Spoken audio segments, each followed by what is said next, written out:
Welcome to Stats versus Film, and welcome to Week 6. This is where we take everything that we watched from the previous weekend's games, go through all of the tape, and combine that with the stats, the spreadsheets, the underlying metrics, and the hope to help you win your fantasy matchup this weekend. Hayden, I think the people at home are feeling this fantasy season more than ever. Our buddy Rich Rebar posted this. 14 of the top 48 picks have been placed on injured reserve or have missed a game so far due to injury. And it sucks if you drafted all four of those in rounds 1 through 4. Definitely possible. I asked for some teams, and you guys have been dealing with plenty of injuries. It turns out when a bunch of 250-pound men are running at 20 miles per hour at each other, that there's going to be some guys pulling up. Yes, it sucks. But here we are to highlight some positives, some negatives, and again, keep this hobby of yours fun moving forward. As you know, we go through every single game, every single team, and basically every single fantasy relevant player. And we kick things off with the teams we did not get to discuss on the Instant Reaction show on Sunday night. And that brings us to Monday Night Football. Let's kick things off with the Jacksonville Jaguars. My goodness, a number of things to discuss here. Our buddy Jetpack Galileo put it perfectly, I felt, that Trevor Lawrence is God's chosen Will Levis. A perfect, I think, summation of how Trevor Lawrence leads a game-winning drive against, the peak of the AFC, but does it in perfect Trevor Lawrence fashion. Yeah, he's super fun and frustrating, but really, like, Jacksonville, despite all of their issues that we can talk about, they still move the football. Like, that's what's so crazy. Like, they'll line up incorrectly. They're like really bad in the game management situations right now. Like, the players like straight up don't know the plays. They're taking delay of games. Trevor Lawrence will miss a couple throws. He'll fall down, and then he'll also use his legs, which is kind of refreshing this year. And then 3 or 4 throws per game, he can throw it on the money down the field. So the team's super frustrating. They're clearly talented. The coaching staff is clearly good. It's just going to take some time for this team to figure things out, which is pretty encouraging because they're 4-1. So yes, that I think we can go player by player here, but just it's a well-coached team that's throwing a lot at their players, and their players definitely have some flaws, but there's still enough talent, and the coaching staff's good enough that the results are still strong despite this being very much a work in progress. Yeah, the beautiful listeners and viewers of this program know that I am a Trevor Lawrence believer. It was a roller coaster Monday night to watch that. The 3rd and 7 after 2 early scrambles on the game-winning drive were questionable in those moments, and then just immediately throws a dart to Brian Thomas Jr. on the right sideline, just a pinpoint window, perfectly accurately made throw. And then after that, like you said, delay of game, underthrown pass interference that you get, a stumble, rushing touchdown when you have no timeouts remaining, just beautifully, and I mean beautifully drawn up. Okay, let's go player by player, as you said. The first one I think we have to talk about, even if we said we weren't going to, is Travis Hunter. But we are going to talk about it because this game has been his highest in terms of fantasy usage and the highest fantasy outcome of the season. If you just talk about fantasy scoring and half-point PPR, he was the wide receiver 46 on the week, but that was, 3 receptions, 64 yards, including just a magnificent 44-yarder of climbing the ladder and another one after the catch, making 2 defenders miss. So he's still not in 2 wide receiver sets, so we have to start there. But they used a lot of 3 wide receiver sets, and he was out there for all of them. So he ended up playing 77% of the routes. We still saw some of his signature choice routes, a little shallow crossing routes, where he actually was making some guys miss and got to the first down marker. Looked very athletic, obviously there, and that's how one way he was used in college. And then the other thing that we were talking about is he's also one of the best wide receivers at the catch point. Like, the guy literally floats in the air, and that's why we're like, we can't just have him be this slot Cole Beasley choice route guy. We need him running down the field, and that was exactly what happened there, that big cross post route for Travis Hunter where he was literally floating. So that was encouraging. It does not sound like they're going to ever graduate him into 2 wide receiver sets, but if we at least get some downfield shots, there will be some weeks for Travis Hunter to get there. He still played some corner, had a nice route coverage against Travis Kelce, but otherwise was kind of scripted out on the defensive side of things. So to me, it just comes back to if I'm in control of the situation, I can throw the ball to Travis Hunter, and he's so good at the catch point. I would like to use him more down the field, and we're starting to see some glimpses of that. And there was actually a report even before the game that they're going to start doing that. That's where I'm a little bit hopeful, but for fantasy, it's still hard to trust just because he's he's only a 3 wide receiver set player for now. Again, the entire caveat of this Jaguars and Travis Hunter conversation is that this team is 4-1.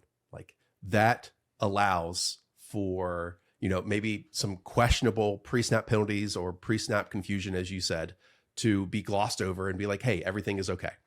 I do want to dive into the Travis Hunter thing again this week, because I'm not saying it's frustrating. In fact, Hayden, I think that this week 5 performance is the closest thing to what they have promised so far in terms of the post-draft stuff, where in the broadcast, Joe Buck mentioned that Liam Cohen said they wanted to get him 40 snaps on offense and 40 snaps on defense. That actually turned into 39 snaps on offense and 25 snaps on defense.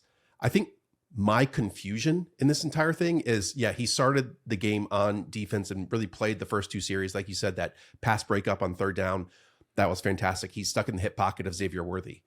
But the real impact that he's made over the last 2 weeks, like, the Jaguars are not 4-1 without the 28-yarder that, Trevor Lawrence threw from his goal line on 3rd and 15 that Travis Hunter goes up and climbs the ladder for in contested grab.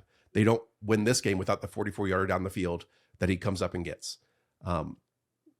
Whereas on defense, in the most pivotal situation and the most important drive on defense, when you need to stop the Chiefs from getting a touchdown, Travis Hunter wasn't on the field. So, just zooming out, it doesn't necessarily make sense to me that you think you have to play him and have to have him on defense if in that situation and in that scenario, you don't call on him to play defense. Mm-hmm. So I don't know if they just don't feel like Travis Hunter can, acclimate himself to play in 2 wide receiver sets this season, because, we talked to Albert Breer at the NFL Combine. It even came up with Eli Manning on the Manning cast last night that, hey, Liam Cohen said that at Colorado, he got hand signals and was told the routes to run on the field. And he just doesn't know how to play wide receiver at this point. Yeah. Maybe that is the overarching feeling of this entire thing, and getting him into slot work right now, which limits him to about 68% of offensive snaps, 66 of offensive snaps. And then maybe next year he plays in 2 wide receiver sets.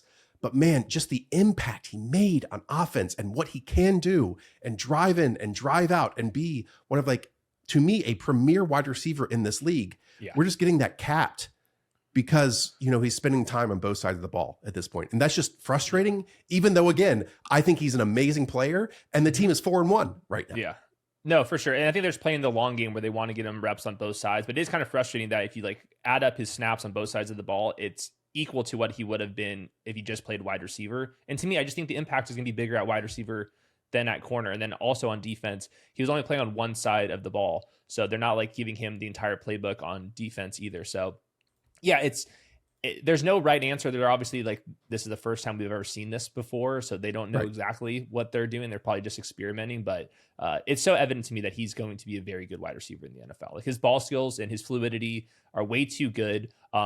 Once again, still doesn't know the playbook on offense. There's multiple times where he just didn't know where to get lined up. You see a bunch of hands like this on defense too. So it's not just the offensive stuff too.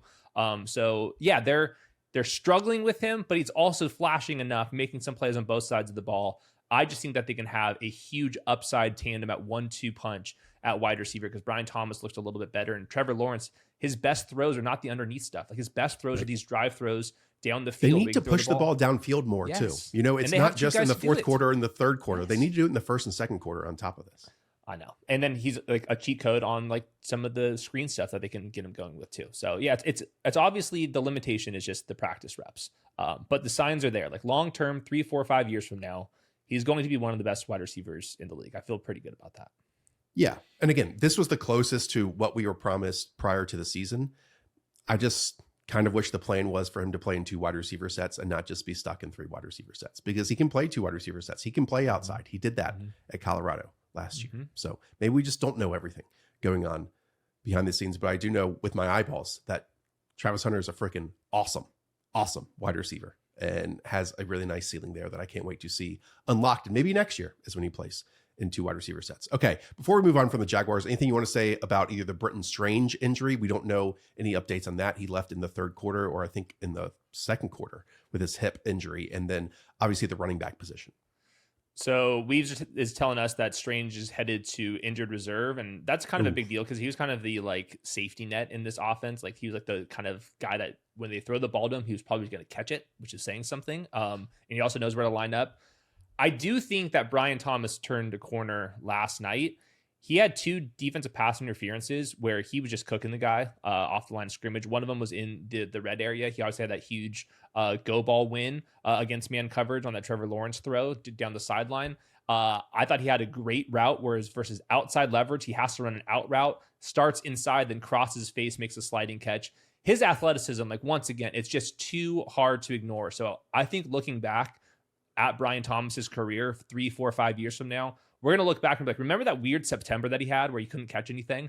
And that's going to be the outlier. And this was all signs, and the usage was up. He had 80 yards, a lot more air yards than that. And he really should have had a touchdown or 2 in this one with a little bit better luck. So I'm buying the dip on Brian Thomas. He's a very good wide receiver. Really weird month. He's not going to be the best zone coverage guy working over the middle. I'll grant you that. But the dude flies on tape, and he's going to have some long touchdowns eventually. I mean, his expected points is at wide receiver 15. I remember the opening 3 weeks of the season, that was up at what? Wide receiver 9 or wide receiver 12, very close to it. If he just had better hands in the opening month of the season, then he would have had more points. It really is that simple. It, again, was not a Shane Waldron thing. Like that conversation just drove me up the freaking wall. It was, hey, he maybe has a wrist injury or he's just not concentrating and these drops carried over from the preseason. But that can change like this, you know? He tried to drop that one that, you know, Trevor threw on a line on the sideline, but he got it. It doesn't matter. Talk about that. And you know, the season is so freaking long that in week 12, we don't remember what happened in week 2. And to me, Brian Thomas Jr. is too talented for the first 3-4 weeks of the season to be stretched to week 13 or week 14 of the season. And still no screens, but there was like a 3rd and 15 situation where it was basically a screen down the downfield screen. So they're getting him the ball in manufactured touches, so they're not completely ignoring him. So bigger days are coming. Other note I wanted to make, just watching the Travis Etienne just like behind the line of scrimmage view, he's just making cuts instantaneously, and he looks really healthy. So I know it wasn't like a huge box score game from him, but if you watch his best runs from last night, his cutback vision is excellent. So like to me, I've liked what I've seen from Bashal Tutin in glimpses, but he's also had some mental mistakes. He like ran right into a defender on that little swing pass, which was unfortunate. I think Travis Etienne is too good for Bashal Tutin to take his job. I think that's where I'm at for this season. He's one of the best handcuffs, but I do think that Travis Etienne has like really not made many mistakes at all, and his vision is back and he's healthy. So I just think that this is what's going to happen for the rest of the season, and Etienne's just been playing very good football. Okay, let's talk about the Kansas City Chiefs on the opposite side. Patrick Mahomes, 29 of 41, 318, 1 touchdown, the goal line interception that Devin Lloyd takes 97 yards back in the opposite direction. He's also the team's leading rusher for 6 carries, 60 yards, and 1 score. That rushing ability this year has been just taken up to another level in Mahomes' game. I do want to continue to talk about the backfield, Hayden, because it continues to be a 3-person backfield with Kareem Hunt going 7 carries, 49 yards, and 2 scores. Kareem Hunt now has 4 carries inside the 5-yard line compared to Isaiah Pacheco's 0. Meanwhile, I feel like even only on 7 carries for 36 yards and 3 catches for 20 yards, this is probably to me the best Isaiah Pacheco has looked this season. But it kind of doesn't matter if you're not getting the goal line stuff and you're not getting, 12, 13 carries in the way that Isaiah Pacheco plays the game. Yeah, he just gets subbed in at the goal line. Like all of these goal line carries, he was not playing the entire drive. He just gets subbed in at the 5-yard line. So last week we did get Pacheco at 63% snaps, which is more than it has been previously. And I agree with you that he does look a little bit better. Brashard Smith, they got him on a couple 3rd down opportunities, but his usage in general wasn't up. So really, we just need to consolidate this thing. But until that happens, Pacheco could look all right on early downs, but if he's not going to be playing at the 5-yard line, it really doesn't matter. Anything you want to say about these pass catchers? Once again, even with Xavier Worthy back, Tyquan Thornton pops up here as the team's leading pass catcher with 3 for 90. Travis Kelce goes 7 for 61 and a score. And then, Xavier Worthy does get his 9 targets. We know he entered this game with a bit of an ankle. It popped up about halfway through, and he finishes with 6 catches for 42 on 9 targets. Yeah, they're in a rotation behind Xavier Worthy. So Tyquan Thornton and Marquise and Juju Smith-Schuster are all rotating, and that's before Rashee Rice gets back. So, it's going to be a rotation between all of them. Hopefully not like Rashee Rice is part of that rotation. I don't think that's going to be the case, but you never know. Xavier Worthy at 12.1 and 14.0 expected half PPR points in the last 2 games. Like that's equivalent to wide receiver 1 stuff. They're taking more downfield shots this year than they are. Like that's been the case in every single one of these weeks. Eventually that's going to lead to a long touchdown for Xavier Worthy down the field. So right now Tyquan Thornton's been battling, but I still feel pretty good about where we are with Xavier Worthy. One more game without Rashee Rice, and also Travis Kelce, season high 11.6 expected half PPR points. I think he's moving fine. His like concentration seems worse than before. Maybe he's distracted with other things, but he seems to be moving all right. So it'll be one of the better tight ends for at least another week. This is the last week you are going to be able to trade for Rashee Rice, because once we play 6 games, then the team that drafted him will know now he's back in my lineup. So again, if you're in a league with one of these people that had, I don't know, 2 of the top 48 picks that were injured so far this season, and they're really scrambling in their, 1 and 4, try to package multiple quality players for Rashee Rice, because watching that game last night, it is so indicative to me that Rashee Rice is just instantly going to be the focal point of this passing game once he returns. We've gotten some murmurs and rumblings on top of that, that once Tyreek Hill was injured, it came out that they had no intention of trading for Tyreek Hill because they believe Rashee Rice is going to be their wide receiver 1. So to me, he can be maybe the difference in fantasy football from week 7 until week 17 and help you win championships. Mm-hmm. And I know they lost, but the Chiefs offense just feels way different right now than it did weeks before, most part of last year. Like this team is going to be very good on offense. Yeah. I was going to ask you, because they're 2-3 right now. And then this week it's Sunday Night Football against the Detroit Lions. So like they're going to be favored this week, but theoretically they could be 2-4. Yeah. Sure. Just your thoughts overall on the Chiefs right now. I mean, that was a very positive statement for a team that has a losing record right now. Yeah, just the offense just feels different. They're putting up more points and they're moving the football more. They're taking downfield shots. Mahomes is like moving the ball with his legs, which he typically only reserves for the playoffs. Like to me, like the offense is really good. I don't think the defense is as good as it was like in the beginning of the Chiefs dynasty. And obviously they need Rashee Rice to get back out there. But I've seen like upgrades at the wide receiver depth now versus like the Justin Watson era. I do think makes an impact, and hopefully Josh Simmons at left tackle continues to get better throughout the year. So records aside, I think this team's going to be one of the teams battling in the conference championship and all that stuff. I think that they're going to figure this thing out definitely once Rice is back. Yeah, the offense is so much more enjoyable to watch now. Yeah. And to be honest, adding Tyquan Thornton as that vertical threat really has helped to open things up. And it's only going to get better when you have Worthy and Rashee Rice on the field at the same time, along with Travis Kelce. Okay, going back to Sunday Night Football, let's talk about first the New England Patriots. This has been a 3-person backfield, even in this game, just looking at the carries. Trayvon Henderson gets 6 carries for 24. Antonio Gibson gets 6 carries for 21. Ramondre Stevenson gets 7 carries, 14 yards, and yes, the 2 short yardage touchdowns. Now, Antonio Gibson on injured reserve after a kick return, knee injury, ACL. So how should people be viewing Trayvon Henderson and Ramondre Stevenson, or Ramondre Stevenson and Trayvon Henderson for the next few weeks? Yeah, so this is a really complicated one. To start the game, it was Ramondre Stevenson and a bunch of Antonio Gibson and no Trayvon. Then after the injury, obviously, it goes to more of a split backfield where Ramondre Stevenson subs in at the goal line after Trayvon was on the field for the previous plays. There's a big chunk play to get down to the goal line area, and that's where Ramondre Stevenson got in there. So it's going to be a committee backfield. I think that Ramondre is going to be the goal line back. And in order for that to flip, I think that Trayvon has to play a little bit better. I posted like one chart to see where we are with like running back efficiency just in general. And down here next to like DeAndre Swift, Kareem Hunt, Woody Marks, Chuba Hubbard, Alvin Kamara is where Trayvon is. He's just like not creating as many explosives. He's not breaking like any tackles out there. And Vrabel's comments on the mic are not like suggesting that like he's like about to go crazy. He's just like looking for some ways to sprinkle him in. And he just has not played well enough to completely overtake this backfield. Now, no Antonio Gibson, that definitely increases the odds that he's going to get going here at any point. But I do think that Trayvon Henderson's tape has been kind of so-so. He looks fast, but he doesn't look like overly shifty. And he's a lighter back, so he's not going to be someone that's just going to be like running through tackles either. So not ruling him out yet, but it has been a tough first 5 weeks for Trayvon Henderson, even with the offense playing better as a whole than most people would have expected. Yeah, I do think like the running game hasn't fared well for just about anyone. Definitely. So, compacting it from a 3-person backfield to a 2-person backfield is going to naturally help, get Trevor Henderson opportunities.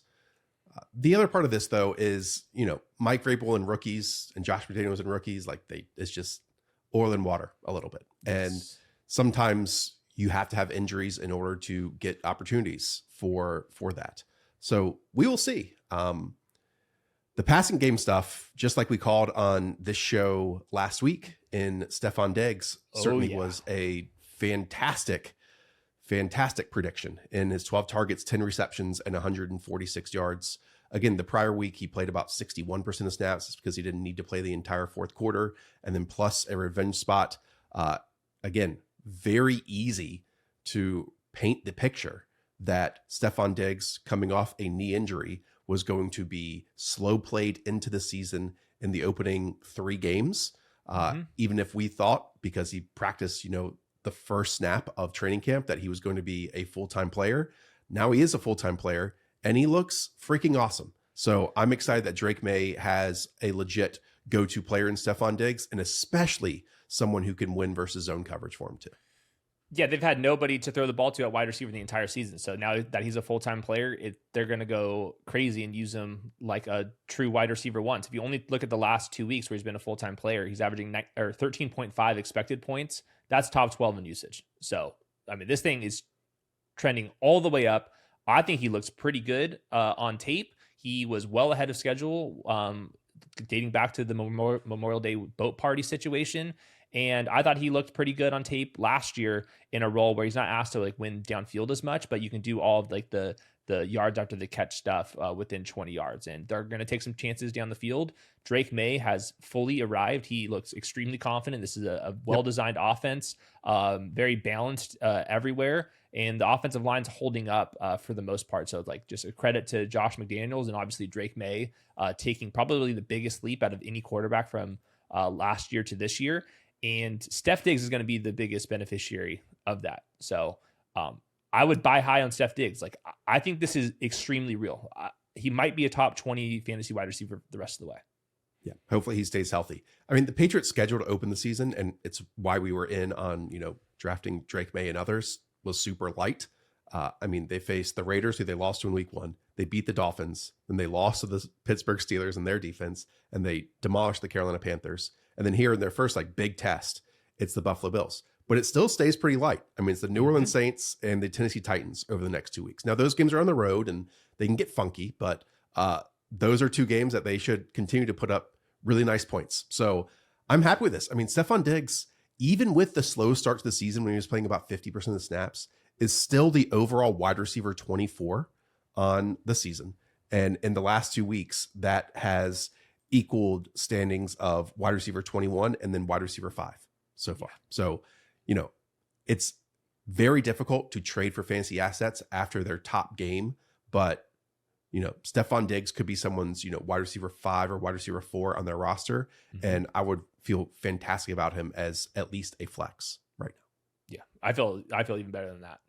Right. At least a flex, that's at least a wide receiver 24. Okay. You always hear about summer being the best grilling season. No, I'm here to tell you it's fall. It's like that crisp 60 degrees when you get off of work, feeling just that simmer of heat from the flames from your grill. And the best place to help you with that is Omaha Steaks. Yes, Omaha Steaks offers unrivaled quality and variety, and every bite is backed by their 100% guarantee. And it's also the perfect time to stock up with exceptional handcrafted flavor and convenience of Omaha Steaks, that they come straight to your door and you can put them directly in your freezer when you don't have time to go to the grocery store or pick up new items on your way home. So get fired up for fall grilling with Omaha Steaks. Visit omahasteaks.com for 50% off site-wide during their Red Hot sale event. And for an extra $35 off, use promo code THESHOW at checkout. That's 50% off at omahasteaks.com and an extra $35 off with promo code THESHOW at checkout. See site for details. Let's talk about the opposite team in the Buffalo Bills, because really nothing went right in this game for them. James Cook had been sensational all season long, and he was stuffed to 49 yards on the ground on just 15 carries. Anything you want to talk through this team? I mean, it's quite straightforward when we get Josh Allen throwing for 2 touchdowns, but those touchdowns going to, Curtis Samuel and Keon Coleman, who I believe was punished for being late for a meeting or something. And then Dalton Kincaid is still playing about 55% of the snaps, and yet Dalton Kincaid once again goes 6 for 108. So offenses are allowed to have kind of funky games. That's just what happens, especially in division. So not pretending this is a trend. I will say that the Buffalo Bills defense is just not very good. I do believe that's just been the case the entire year, and I thought that the Patriots took advantage of that. But on offense, my notes, Dalton Kincaid is the tight end 1 overall in fantasy points per route. Now, he needs to be because he's not a full-time player, but he is very much a focal point, and he's being pretty involved about at the 10-yard line, 25-yard line, and that's where a lot of the magic has been happening with him. So I think we keep on trucking along there. James Cook, season low production in expected points last week. That's just because the offense wasn't moving as normal. And then Khalil Shakir, it was at a season high in his usage, up at 14.7. But even with that, still the wide receiver 59 expected points this month. So, we're just hoping for a big play from any Buffalo Bill wide receiver. And then I think that Dalton Kincaid's a top 12 tight end for the rest of the way. And James Cook's an RB1. But this offense it's not that interesting for fantasy right now, just because they're always going to be good to great. And we've seen this offense for the last 2 years, and nothing's changed. Yeah. I will say Khalil Shakir has been somewhat solid as your second flex, in that he's been very consistent at around 10 fantasy points to 11 to 12 fantasy points. I mean, he has 4 weeks this season of 8 or more. That's 8, 9.4, 12.5, and then 15.4. And the 15.4 was obviously the 40-yard scamper that he won after the catch. And that's the only way for him to really get there and overextend your expectations. Meanwhile, Keon Coleman's around the wide receiver 33 on the season. Despite that 21-point first week, it's been 4, 3.5, 6, and 8.3 the rest of the way. This Bills team, after 5 weeks, I kind of went back and just did some nerd stuff and looking at what teams look like this year versus last year. This only is going to interest me, but last season, when you watch the Bills, they used 6 offensive linemen, by far and away more than anyone else across the NFL, and 15% of their snaps. This year, that's dropped down to just 2%. And to me, that's, the 5th round blocking tight end that they brought in with Jackson Hawes, because he can do a bit of everything, has even caught a touchdown on top of it. So again, only a note that interests me, but it is cool when we see everyone back on board, basically everyone returning, and yet one little dynamic of offense has changed. Yep. And also just the Bills lose a game, the Eagles will lose a game, Packers will lose a game. All the good teams, you can panic about the 1-game sample where they look bad, but it's just always going to be these teams. Nobody goes undefeated in the NFL. So teams are allowed to have an off night. Okay. Before we go any further, our goal for this season is to hit 175,000 subscribers. That would be sweet. Before we get there, we have to hit 170,000. If you are watching this for the very first time, or if you have watched many episodes of the show, like my buddy Connor, who came up to me in Harris Teeter yesterday and said he's a big fan, hit that subscribe button. Thank you for doing it. It's totally free to all of you. And we just try to make, fantasy football just a little more enjoyable for you on a weekly basis. And plus, if you want to support us, support Underdog. Use promo code The Show. Click link in the description. We're in 41 of 50 states right now. So if before you've never been able to play on Underdog, maybe now versus 2 or 3 years ago, you can. So go and play on the Dog app. Let's talk about the Cincinnati Bengals, because boy, oh boy, we have a big trade for a 5th, 6th pick swap. The Cincinnati Bengals have a new quarterback. And Hayden, this is inside the same division as the Cleveland Browns send Joe Flacco to the Cincinnati Bengals. There are a number of ways to discuss this one, but I think it's very clear that Jake Browning was probably the worst starting quarterback in the NFL, at least in week 5 and maybe beyond that. And so it doesn't take much to see an improvement at the quarterback position, even with how bad Joe Flacco has been with Indianapolis Colts last year and the Cleveland Browns this year. Joe Flacco is not going to save the Bengals season, but it is going to save the watchability factor and the fantasy points, and that's all we should really care about here. So with Joe Flacco, he's not going to take as many sacks as Jake Browning was doing, and then also he's just going to throw the ball into tight windows, and Jake Browning was just like not willing to do that. So that's what Joe Flacco's done for the last couple seasons when he has not been winning any football games, but he's been putting up numbers for the wide receiver ones on his team. So the last month of the season, the Bengals right now are the highest neutral pass rate team in the NFL. They cannot run the ball. They will not be able to run the ball because of their running back and offensive line. Joe Flacco was brought in to be pretty much like a human shield and throw the ball to Jamar Chase. He's going to take huge hits here, but I do think that they're going to throw the ball downfield more than we have seen previously. And I think it's going to be great news for Jamar Chase, obviously. But even T. Higgins, I think, gets a big bump here because Flacco is actually willing to throw like the ball 20 yards down the field, where Jake Browning was not able to do that. And that's just going to help out T. Higgins. So I think both these guys, I would start them this week. It's not an easy matchup at all, but I at least have like some moderate optimism for the Bengals in fantasy.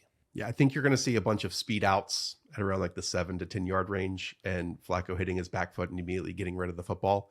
Yeah, he's just so immobile right now. Oh, yeah. And while Jake Browning, wasn't throwing into tight windows and had a noodle arm on top of this, at least he was mobile and could move behind this Cincinnati Bengals offensive line, which has been not only terrible run blocking, but also quite poor pass protecting. So like you said, Joe Flacco is going to take a number of big hits.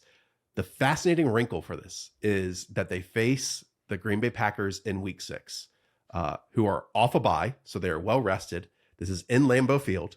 And in fact, Joe Flacco and a passing offense of the Cleveland Browns has already faced and won against this Packers defense. Now, in that game, Joe Flacco dropped back 38 times and had 142 passing yards, averaging 3.9 yards per attempt and 1 interception. So we'll have this during the wide receiver rankings and even running back rankings and all that type of stuff. But just your thoughts on Jamar Chase and T. Higgins, early thoughts against not just a difficult pass rush, but also what we already have in the bank in terms of a box score of Joe Flacco against this defense. I think all of the numbers that Flacco has had the last couple years, the notes are he was also playing behind bad offensive lines. Like the Browns' offensive line right now is really bad. He has not had the wide receivers yards after the catch wise, not the catch point. So I think his numbers are going to look better than they have in other offenses just because he now has these 2 superstar wide receivers. So for fantasy purposes, I will view Jamar Chase as a top 8 wide receiver for the rest of the season, and I would have T. Higgins back inside the top 30, and then we'll see where this thing goes. I do think that Joe Flacco is like at risk of like taking too many big hits and like not surviving the season, but I do think that this is upgrades for them in the short term, and the Packers defense is very good, but there's going to be dropping back so many times here. I think there's going to be so many weeks where Joe Flacco 35, 45 dropbacks in a game, and they're not using their tight ends as much as they were with Joe Burrow. So it's just going to all get consolidated to Jamar Chase and to T. Higgins. And then for Chase Brown, I still think Chase Brown's like completely cooked. Like he's probably going to catch maybe a couple more passes with Joe Flacco, and maybe he can save his day, but you just can't overcome the offensive line issues. And Joe Flacco can pretty much not even get under center and do play action stuff anymore. He's like that immobile. So it's just gonna be drop back, like you said, quick outs, some post routes, Jamar Chase screens. That's going to be the focal point of the offense. So maybe he gets a slight bump up, but I think that Chase Brown would still be a sell candidate. Hey, the offense is fixed. They got Joe Flacco. Try to make that type of trade offer. I just don't see how the offensive line, the rushing success is ever going to turn it around.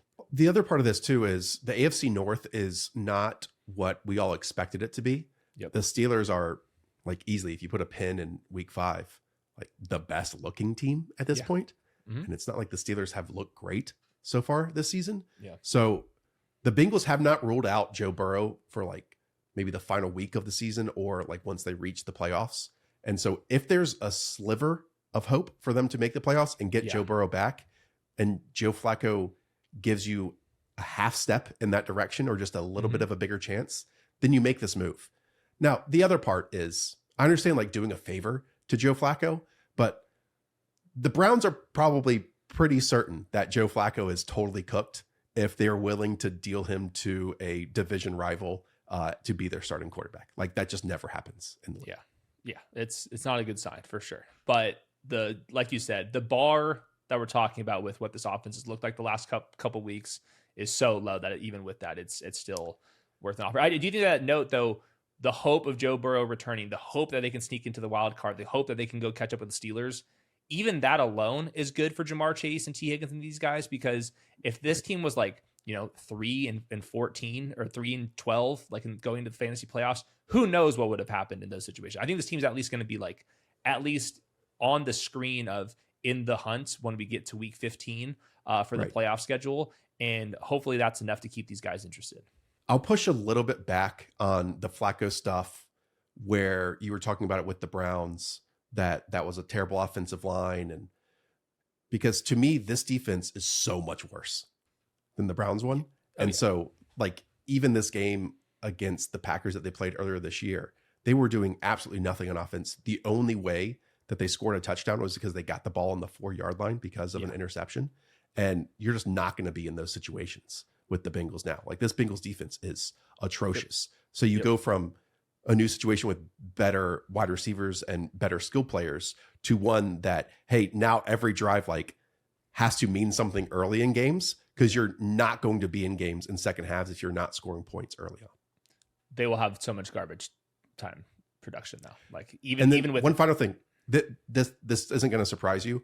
I'm going to slightly push back on just like the overall optimism for Jamar Chase as a top 8 wide receiver this week against the Packers. But overall, moving forward for the Bengals, especially when you look at the schedule beyond week 6, that's the Steelers defense, the Jets defense, the Bears, the Steelers again. Like it really opens up after this one. So I might not share the immediate optimism against a well-rested Packers defense in Lambeau Field, but beyond in week 7 and after that, this is and should be an upgrade. And if it's not, like this is the lever that they pulled, and yikes. Yeah. At least they tried. Final question. I know you talked about Chase Brown, but a lot of people also saw Joe Flacco make Dylan Sampson fantasy relevant in week 1 with like a whole bunch of check downs and tosses out to the running back. You don't think Chase Brown can do that at all? No, I think he can do that. That's why I think the situation's better than what it was. But if people think that Joe Flacco is going to make Chase Brown like a top 15-ish running back, like I would move him off of that. So he's going to be better in full PPR. He has a chance to catch a bunch of passes in garbage time. Like that's like, I think the offense will be more functional in garbage time than it has been previously. And hopefully they stay in more neutral game scripts than they did before. So I agree with you. Like the team environment, I do not want to overrate Joe Flacco at this stage of his career. I just think for fantasy purposes, it is an upgrade, because I do think in garbage time, we're just going to get a couple more first downs than we otherwise would have. And I'll at least have a chance to hit some downfield shots because Flacco has been willing to let it rip. Okay, let's talk about the Philadelphia Eagles, because they're 4-1 and it doesn't feel like it. And it's not just, us saying that. It's whenever one of these players get on the microphone or ask questions in the locker room, it does not have the aura of a 4-1 team. When you went back and watched this game, I know that I did. The play that stands out is the stutter and go from Jalen Hurts to A.J. Brown. A.J. Brown was asked about it after the game. He called it a miss. He clarified and said, I looked up. I didn't see the ball being thrown. I didn't see the ball, so I slowed down. And then I looked again, and then the ball was in the air, and then I wasn't going to get to the ball. Paraphrase, but that's basically what he said. Again, I ask you, because as someone since about week 2, haven't been thrilled with what I've seen about this Eagles offense, how should we be handling this right now for a 4-1 team? I mean, can we give some blame on A.J. Brown? Like, just because he's a diva does not mean that we should just be like, oh, he's a diva, he's allowed to do it, or he's a wide receiver, they could just be divas. Like, he's hurting the football team. Like, I looked at it, I don't think that he's getting open quite as much, and we've seen some of the stop routes and the slant routes. Like, he's been clamped down. Like, obviously he's been facing some difficult corners. He's not been the same player. And then the effort on some of these, I think, has been pretty bad. I thought he just gave up on that play, and Jalen Hurts hitched up an extra hitch because he got rerouted and threw the ball down the field, and it would have been a touchdown if he wanted to put some more effort in. It's like, I'm kind of over this, like, A.J. Brown's like, oh, it's whatever, he's just being A.J. Brown. It's like, well, that's a big part of, I think, the issue. It's like A.J. Brown's not an all-pro caliber wide receiver, and he was carrying this Eagles team. Same thing with Saquon Barkley, who has not has as much room to run. So they're trying to pass the ball more to him, and they're giving him some opportunities. He's just not been the same player. So it's like open score percentage, according to ESPN, he was in the 91st percentile last year. He's in the 46th percentile this year. So that's just one metric. They're more penalized than before. And that was like what really stalled out those drives in the second half. So it's like illegal formation where he wasn't lined up. We had a holding penalty to force it into 1st and 20s and stuff. So there's more penalized. Rushing yards before contact is down. And then also the pass game efficiency down the field is way down. Jalen Hurts is missing some throws down the field that he was hitting last year. And AJ Brown's not as good as he was this last year. And like, to me, it's kind of an effort thing. Like, I think this diva stuff is like actually impacting the Eagles offense pretty negatively right now. So I feel like everyone's trying to just blame one person when, to me, it's multiple issues on multiple levels. Okay. And for one, and it's what I called out on the Instant Reaction show, I'm kind of challenging Kevin Patullo here. Like, he is not Kellen Moore and what Kellen Moore brought to this offense last year and what Kellen Moore is doing as a head coach right now. Like, Deontay Lee brought this up on the Ringer NFL show. They are showing us, just NFL viewers at large, of what they want this offense to be. Like, they do not want to throw on first down. They're one of the lowest rate teams in the NFL. They don't like play action on 1st and 2nd down. Jalen Hurts is holding on to the football too long. And when they are throwing quick passes, it hasn't been good and it hasn't been great. And they are 2nd lowest in terms of the rate of throws beyond the sticks in the NFL. So that is a play calling thing where it just doesn't look right for 4 quarters right now. We've gotten halves of it, and that has saved games in the past, or it's also lost games as of week 5. Yes. Then on top of that, I'm totally with you on AJ Brown. He is not moving well. It aesthetically looks janky. It looks slow. It looks different. He's just posting up and boxing out like a power forward as a wide receiver right now versus, kind of winning as a power player like we've seen him in man coverage in the past. And that's different than, Devontae Smith, who also had choice words for this offense prior to this week. And Devontae Smith was a freaking baller in week 5. He really is. And then the other part of this too, I mean, again, I'll go back to Jalen Hurts. Like, if Jalen Hurts isn't going to have 2 alphas on the outside and a great running game and a couple offensive linemen go down here or there, then his play is diminished too on top of it. So like, you can't have a perfect situation all the time at quarterback. And then at the end of all of it is they aren't getting long runs that mask some shortcomings of this offense in the opening 5 games of last year, a slow start in offense in the opening 5 games of last year from Saquon Barkley. And so if you're not getting these 30+ yard touchdown runs, then you better be excellent in other areas. And there just aren't excellent in other areas right now.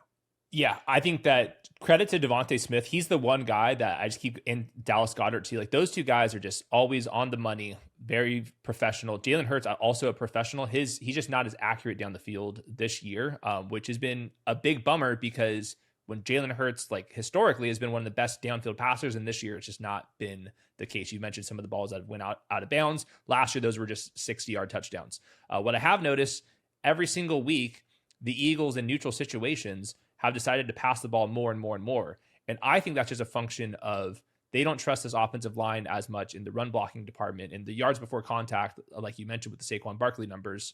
I do think that does matter. They've had some right tackle issues in and out of the lineup. Landon Dickerson, their left guard, is now going to be out weeks with an ankle/knee injury, and his backup has not been as good run blocking. So Jordan Mailata, their left tackles, mentioned that there's not a good run blocking team right now, and I felt that too. So I think the worse that looks, the more pressure is on Jalen Hurts, and like you said, Jalen Hurts is kind of in this like same structured offense, but it's a stagnant offense too. They're always in shotgun. They're running the same exact plays over and over and over again. And when AJ Brown's not AJ Brown by choice right now, then the offense is just going to feel bad. So hopefully they figure this thing out. But aren't those like the Jalen Hurts plays? Like, no, they are. Yeah. He needs to hit the downfield stuff, And the other thing is, I would use Jalen Hurts in the quarterback design game a whole lot. I'm not talking about tush pushes. Like, use Jalen Hurts. Like, he's a very, very good rusher. You just don't see that very often. Like, I would use a bunch more draw and the power plays that we saw, zone read them, like, get more creative in that aspect, at least to like push this offense and maybe create some more lanes for Saquon Barkley. Yeah. And the scrambling stuff was awesome in week 1 and basically won them that game in week 1. But like, ever since, Patrick Mahomes and Trevor Lawrence have been better scramblers than Jalen Hurts ever since then. the other part of this too is the defense still has this tremendous identity. And when they aren't creating pressure up front, then they blitz Zach Bond, or they blitz a nickel, or they blitz a safety. And like Vic Fangio is coaching his butt off right now, you know? Mm-hmm. And whereas the offense just says, oh, we're going to figure it out. We'll let it come to us as the game goes along. And then when I just brought up all those numbers, when they go against them and only run Saquon Barkley 6 times in one game because, you know, maybe they're feeling pressure, then the wheels fall apart and the passing game falls apart. Just something interesting that I found, like the Eagles right now lead the NFL with a 92% red zone touchdown success rate, by far and away the best in the NFL. But they are currently 25th in drives that reach the red zone per game at just 2.6. Last year, this offense was getting into the red zone 4 times per game, 4 drives per game, which is 3rd in the NFL. And on top of that, they also were getting the Saquon Barkley reeling off 30-plus yard touchdowns, and they're not even getting those this year. So if they were getting those, that would mask so much of this. But because he hasn't gotten the room before contact and they're not getting these, 40, 50-yard runs, then all of the difficulties are being highlighted, and yet they are still 4-1, and there is time for them to figure it out. It just feels like so 2023-ish to me right now, where they also were winning games. And it kind of stagnated when they reached the playoffs. Yeah, I still think this team is better than that team. I think Jalen Hurts is still a little bit better than he was back then. But the deep ball stuff has to, get back. Like deep accuracy 4th last year, 21st this year. So once that changes, then they're going to put up some downfield numbers. This offense has always been like successful on the ground, but very hit and miss through the air. And then this year, they're just missing more on the downfield shot. So once we start seeing some explosive plays, Devontae Smith had a great one. This one, like AJ Brown had a defensive pass interference against Surtain down the field. So they're going to take their shots down the field. But and then also like some of the spacing has been weird and stuff. So I do think like the offensive coordinator change has definitely not Kellen Moore. He's been a weakness. The offensive line run blocking has been not as good. Even the pass blocking is still good, but it's not like by far the best in the NFL like it was the last couple seasons. So yeah. So hopefully AJ Brown, like he's the one, like you get AJ Brown going again, which is to me just more of just like a mental want thing, then the offense is going to start feeling better. But if AJ Brown doesn't want to be an all pro level player this year, then I don't know. Tough. Okay. That was all more NFL focused than fantasy focused. I don't know if like AJ Brown is a buy right now. I understand he's expected to score 17, and he's wide receiver 38. But Devontae Smith looks like the better player right now. Maybe they just funnel more things in Devontae Smith's direction. And I highly doubt anyone who drafted Saquon Barkley as the running back 1 or running back 2 is willing to sell at this point. Yeah. And he's dealing with that knee injury, short week. They get the Giants this week. So correct. Hopefully again, this is the time to get it right. 2 of the next 3 games are against the freaking New York Giants defense. Yeah. Come on, AJ Brown. Let's get back. I like to see you, slant route and he's off to the races. Let's talk about the Los Angeles Chargers. There's a couple more teams until we do alphabetical order here. Omar Hampton placed on injured reserve. Kind of got tripped up with a bit of an ankle injury. I don't know if we have any details about it, but just reading some of the Twitter doctors, they're nervous that there might be a bit of a fracture if it's 4 games versus just holding him out for a week or 2. So this team already dealing with so many injuries. We know about Rashawn Slater and then Joe Alt. Even in games, they lose Trey Pipkins and Mekhi Becton and these types and are rotating so much. What had been working for them is Omarion Hampton, especially in the receiving game, where he was on pace for about 60 receptions as a rookie, on top of about 1,000 rushing yards. Now he's going to miss at least 4. And without Najee Harris, who is out for the season, they now go to the Hassan Haskins, Kamani Vidal trio. So we always like to gravitate towards opportunity, but Hayden, even with that opportunity, it's not going to look nearly as good as it has been so far this season. Last week, we were definitely on Rachaad White. We were definitely on Michael Carter. We felt really good about Rico Dowdle. Like we shared a lot of confidence in this situation. I'm just not going to show that much confidence. I just don't know what they're going to do with Kamani Vidal and Hassan Haskins. I don't think either one of them are good. Remember in the offseason, one of the first moves they made was to sign Najee Harris, and the first round pick they used on Omarion Hampton. What does that say about these 2 guys? I can see them sign a Gus Bus off the street, something like that. All I know is this last week, Hassan Haskins was playing before Omarion Hampton's injury. And then once they pulled the starters, Hassan Haskins was pulled with them, and Kamani Vidal was playing in the 4th quarter with Trey Lance. they totally are different players. Like Kamani Vidal is probably better in the pass game. Hassan Haskins, a bigger guy, went to Michigan. He might handle some of the goal line work, but I don't express a lot of confidence in knowing what's going to happen between the two.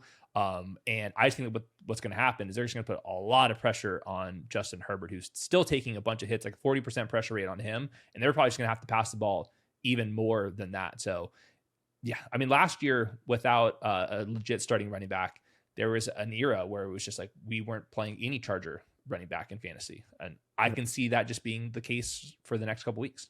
Omar Hampton, amazing athlete, fantastic straight line speed. When he got a couple of those alleys, that's when he reeled off those big plays. Again, so comfortable in the receiving game and was able to break these tackles because he has this weird twisting, turning style to him. But again, it's not like the blocking was great up front. Like we've talked about all these injuries. Bradley Bozeman has also been pitiful as a center on top of this. And so now you just get far lesser talents with less space to work and less individual ability. And that is just not a formula that I'm trying to chase and deciding between a former draft pick and a guy that went to Michigan. Yeah. I mean, there's like really no one should have any confidence in this situation. I feel like last week on the waiver wire, it was good to have confidence. We had good reads on the situation. This one feels a little bit different. Okay, what about at wide receiver? So this was a down week for everyone for basically the first time, other than Ladd McConkey. I mean, we know Keenan went 5 for 58, QJ 4 for 40 in the fumble over the middle of the field, and then Ladd 5 for 39 and 1.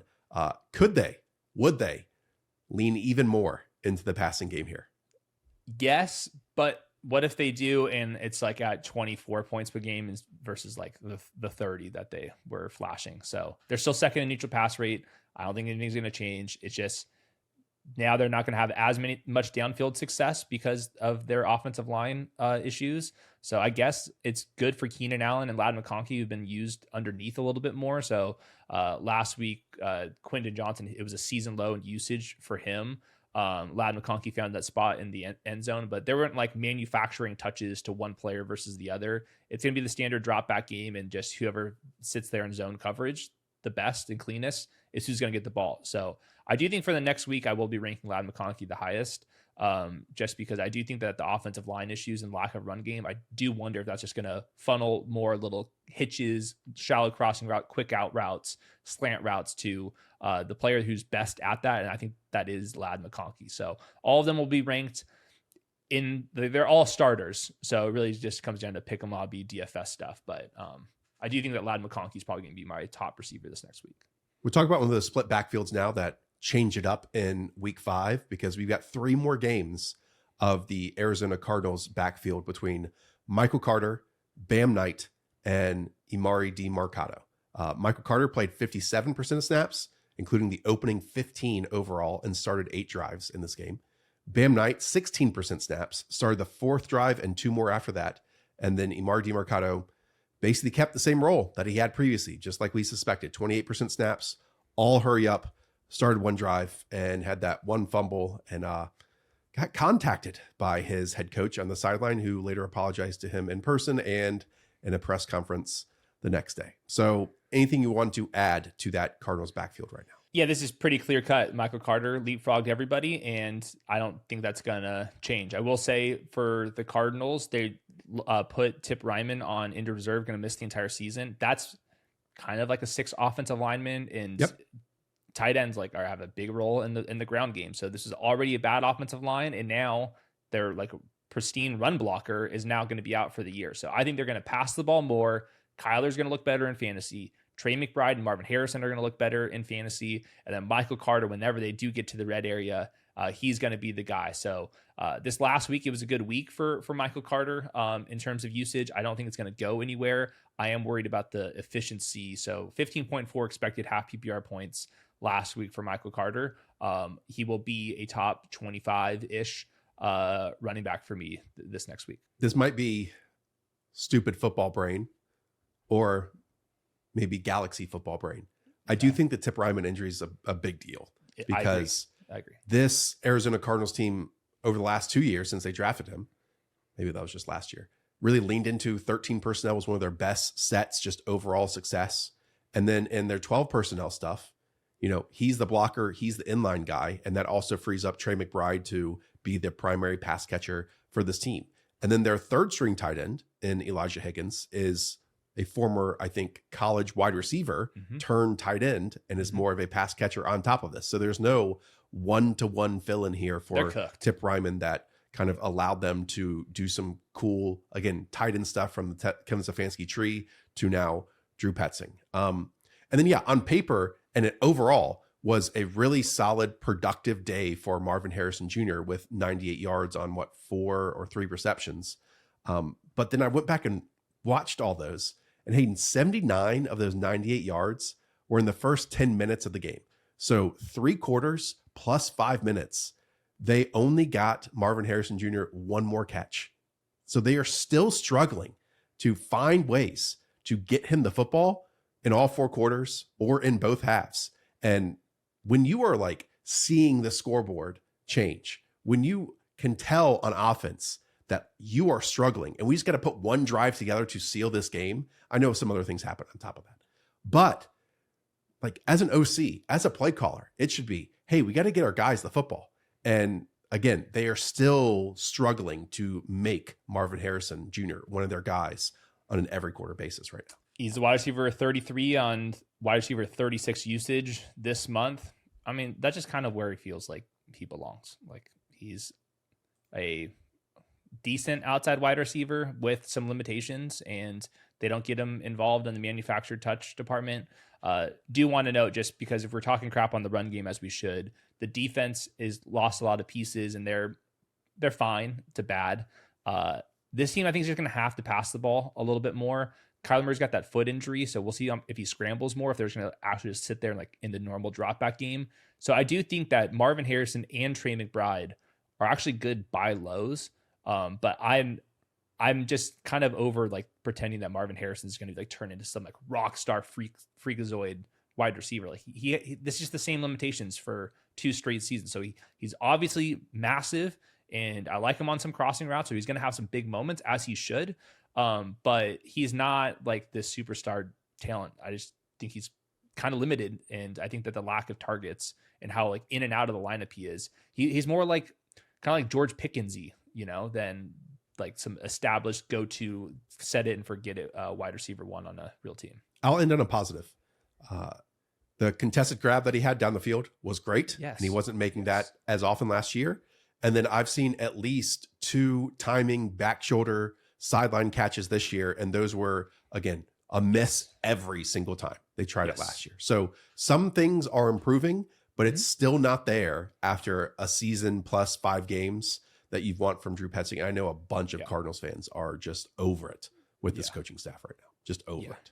For sure. Yeah. I think it's fantasy point wise for Marvin and Trey McBride, it's going to get better. Out of necessity, they have to use these guys. The Washington Commanders. He has turned into my guy in Bill Krosky-Merritt. Like last week on the trade show, I felt like the pendulum swung too far, where he was somewhat of a meme to open the season, and then some poor high variance usage that you couldn't rely on, that I thought it was a perfect time to trade for him.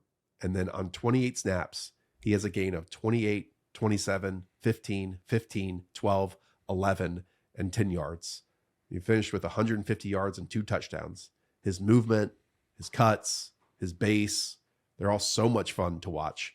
And so while I don't think any of these backs, just because of how they want to rotate and are going to command a 70% usage here for this team, or do I think like the Commanders are going to rank highly in terms of running back usage across the NFL? What I do think is that this offense is going to score points, and Bill Krosky-Merritt is easily the best running back on this team.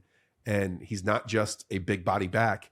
He also has some slipperiness and explosiveness and gets to the edge quite well. So this is a combo that I really want to attack. I think Bill is a top 25 running back rest of season. This was a real performance. He started the game and then dominated touches, got a goal line carry, and then Chris Rodriguez, when the game was completely out of line, when Trey Lance was on the other side of the field, that was when Chris Rodriguez got in there. So usage way up. And then if you look at the just efficiency chart, he's right next to Travis Etienne, Kenneth Walker, some of these guys that have been like ripping off some big plays. So he's clearly good. That's a very complicated rushing scheme.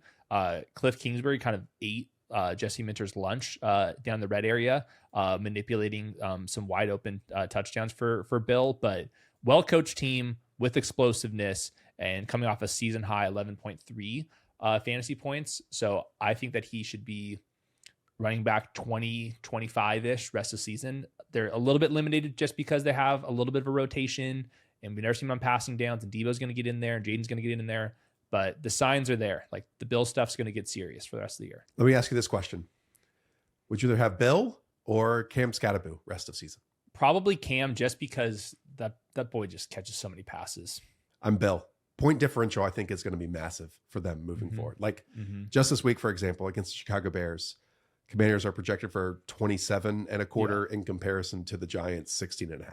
No, it's a fair question. I put both of them pretty close. They just get there in totally different ways. If you're in like a full PPR league, I think that split the difference. But yeah, I mean, Bill, there's been a couple like Dobbins last year where they're on the ground. They're so efficient on the ground, and the team's good enough that like they end up being the RB18, even though they're not catching a bunch of passes. I think that's kind of the profile I'm looking at with him. If I'm looking just at points per game, Bill is running back 22. The reason I ask this is because Cam Scatterboo is running back 21 right now. But ahead of them, you know, like Chuba Hubbard is right there, and that's going to be a split, as we know, and he's dealing with his injury. Jalen Warren is ahead. Omar and Hampton, obviously on injured reserve. And then, you know, you get into the Ashton Genty, J.K. Dobbins, Travis Etienne, Quinshon Judkins. So, like, those guys are kind of the separate tier. So we could see both, like you said, Cam Scatterboo, Bill, and albeit, you know, like Breece Hall is behind them and he should vault up. Jordan Mason's behind them. But I even think like Bill versus Jordan Mason the rest of the way is like a conversation. Yeah, I think I'll probably have Bill, but it's that's that tier where they're going to be around RB20 depending on matchup, and we'll go up and down. And there's a scenario where Bill starts catching passes. Now, like I think the odds of that are fairly low, but it's possible, you know, that he just starts inheriting some of that work as well. So he just looks really damn good. He's so efficient in he's fast, but he just makes good decisions. It's so fascinating, just like the fantasy narrative where, you know, when they make the move and trade away Brian Robinson, then he just like shoots up boards. And then as soon as he doesn't immediately become the real starter for this team, then people like lose faith in the first three. But then when you watch, he's clearly the best. And it just felt like, to me, he was so clearly looking the best runner that it was going to happen at some point. And like, again, when we talk about the entire season, the first 4 or 5 games, you don't remember those in week 11, 12, 13. And what you remember is, hey, I need to win my fantasy championship. And having someone on one of the best offenses in the league is going to help you win your fantasy championship. Let's close with another injury fallout team. That is the Miami Dolphins. So when someone like a figurehead of a passing offense like Tyreek Hill exits, then we have a lot of pieces to pick up and navigate for the rest of the season. And now, Hayden, is it as simple as this offense is going to flow through Jalen Waddle, Devon Achane, and Darren Waller? Yeah, so Waddle was excellent. So first of all, 20% targets per route without Tyreek Hill this year. And I mean, he's just flying. Like he was so good. He was collecting ankles. It's not just like downfield routes. He stopped, out route, in route, you name it. He looked really good. So I think Jalen Waddle will be a top 12 fantasy wide receiver the rest of the way. He had season high numbers this last week. The defense is bad. He has a huge target share. And I think this is just going to be the year where we're reminded, oh yeah, the 26-year-old that's paid the 10th most at the position or 5th most at the position, whatever it is, he actually is really good. And it was just that there's too many mouths to feed. So really encouraged with that. And then I think the other big one's obviously with Darren Waller. So you mentioned it. You heard on the broadcast, they limited him to 30 snaps. That was the expectation. He played 32 snaps and he balled the F out, man. Like he is a complete outlier when we're looking at the tight end usage charts. It's Turd Ferguson all the way to the top right, and then Darren Waller right there. So I'm going to treat this extremely seriously for as long as he's healthy. I can't promise how long his hamstring's going to stay healthy, but every single week you will see him extremely high in my rankings. And if we get up to 45 snaps, 50 snaps per game, he has a chance to like truly be an elite tight end. They desperately need him, and he looks good out there. It's amazing that he only played 32 snaps in 15, 16 the week before, and he's already made this big of an impact. Yeah. I mean, in my brain, I don't think I said this ever in a show, and thankfully I didn't. But again, just the quotes that were coming out when he didn't practice at all in training camp and then wasn't active for the first 3 weeks. It's like, oh, we're going to make a decision on this really soon. To me, that was going in the opposite direction. Of course. Yeah. How could it not? And then now he's a pivotal player on this offense and looks great, looks happy, is bringing, massive, massive boost to this passing game, and especially in like the red zone. So if this team is going to continue to struggle versus certain organizations running the football like they did against the Panthers this week, they're going to have to pass even more. And Devon Achane is going to get there in the passing game because he can run legit, routes out there, and obviously the escort screens and those to the outside. But Darren Waller in the red zone is a real freaking deal, as we saw in his first game back and even this game as well. So what happens when he plays 50 snaps, 55 snaps, so I'm saying 58 snaps? So there's like an ever evolving tight end 5 through 12 at this point, and he definitely belongs in that tight end 5 through 12 conversation moving forward. I mean, I would rank Jake Ferguson and Trey McBride ahead of him next week, and he'll be my third, I think. Time to go alphabetical order the rest of the way. And yes, for the first time this season, we have the Atlanta Falcons, who are coming out of a bye week. Hayden, what do you want to see from them? I'll start. 11 slot targets for Drake London on the season. 6 were in week 4 prior to the bye because our buddy Zach Robinson watches the show, watches the program. More of that equals more fancy goodness and more for you who drafted him in round 2, and it'll become a good value based on that. That's my entire notes for the team right there. It's Drake London in the slot, and let's see if Darnell Mooney is going to be ready coming off of the injury after the bye week. We'll learn more in the practice reps, but Drake London is so damn good. I would throw the ball to him as much as I can if I was an offensive coordinator, and he's so good on like the dig routes and crossing routes and stuff like that, and then also just fade routes. He's an excellent player. So I would move him around the formation, get him to the positive matchups. Like that would be my entire offense. And then Bijan Robinson. I think that's how good London is. The other part of this, Atlanta this season, after running 11 personnel 85% of the time last year, number 1 in the league, are 3rd in 12 personnel usage at 44% of their offensive snaps. And so we talk about all of these tight ends, and you know me, when everyone wanted to overdraft Kyle Pitts over the last couple of years, I laughed at it. I'm not laughing at it this year, to be honest. I think he is quite involved, and it's, to me, going to be sticky moving forward because of the Darnell Mooney injuries that continue to pile up. Right now, in points per game, he's still only the tight end 11, so I don't want to get over my skis here. But I still think as one of those fringe top 12 guys, he's definitely worthy of the conversation. Whereas in previous years, you wanted nothing to do with him in fantasy football. Yeah, there's like maybe 10 guys that deserve to be the tight end 10 in rankings right now. Like your Mason Taylors, we'll see about Colson Loveland coming up, Hunter Henry, there's a bunch, Jawan Johnson. So he fits right in that mix. There's a bunch of guys who are going to be about 35 receiving yards in the pick 'em lobby, including Kyle Pitts. So it really just comes down to, for this team, it's Darnell Mooney. Does he play or not? Next, Baltimore Ravens. It's gross. It's disgusting. Defense really can't function on a field right now, and yet they are still favorites in the betting markets to win the AFC North right now. Wow. Yeah. Wow. Still favorites. I think like minus 120 to win the AFC North. I haven't seen it after the Joe Flacco trade. I'm just hand in the air. Haven't seen updated odds after that. Anything you want to say about this Ravens team? Again, as long as Lamar Jackson is out, as long as this team is in losing negative situations, that impacts Derrick Henry more than anyone else. And on top of that, Hayden, when I went back and watched, I actually thought Zay Flowers put an awesome downfield move on Derek Stingley for that big time catch. But other than that, like this offense, you just have to knock down a few tiers. Yeah, we'll see if they stick with Cooper Rush for this next week, but it's this game, then the bye week. So I think that Mark Andrews, Rashad Bateman, you can drop these guys for better options. You have a couple weeks before you'd even play these guys. And the on-off splits, I have them listed on the screen and over on Underdog Network if you guys look at the usage model. But every single one of these players, it's just worse, without Lamar Jackson because the team's way worse. So I would knock down everybody a peg or two. Isaiah Likely has been back in the lineup, mixing into like target share and route participation for Mark Andrews too. So yeah, this team just needs to get healthier on defense. Ronnie Stanley's also got to play, And that's on top of, having an MVP candidate on the sideline. So I think their plan is, hey, this division's not that great. We'll come out of the bye and then we have a 50-50 chance of, winning the division. For fantasy this week, it's not going to look pretty. So they face the Rams this week and they're at home. How many points do you think the Ravens are projected to score by Vegas right now? 18 and a quarter. Yep. 18 and a half right now. Wow. Nailed it. The bad teams have really separated themselves at this point. So the Bengals, your Bengals with Joe Flacco, are projected to score 15 and a quarter points this week on the road against the Green Bay Packers. And I think that's up versus where it was with Browning, by the way. Joe Flacco's former team and the Browns, 16 and a quarter points. Yeah. Your New York Giants are also projected to score 16 and a half points on Thursday night.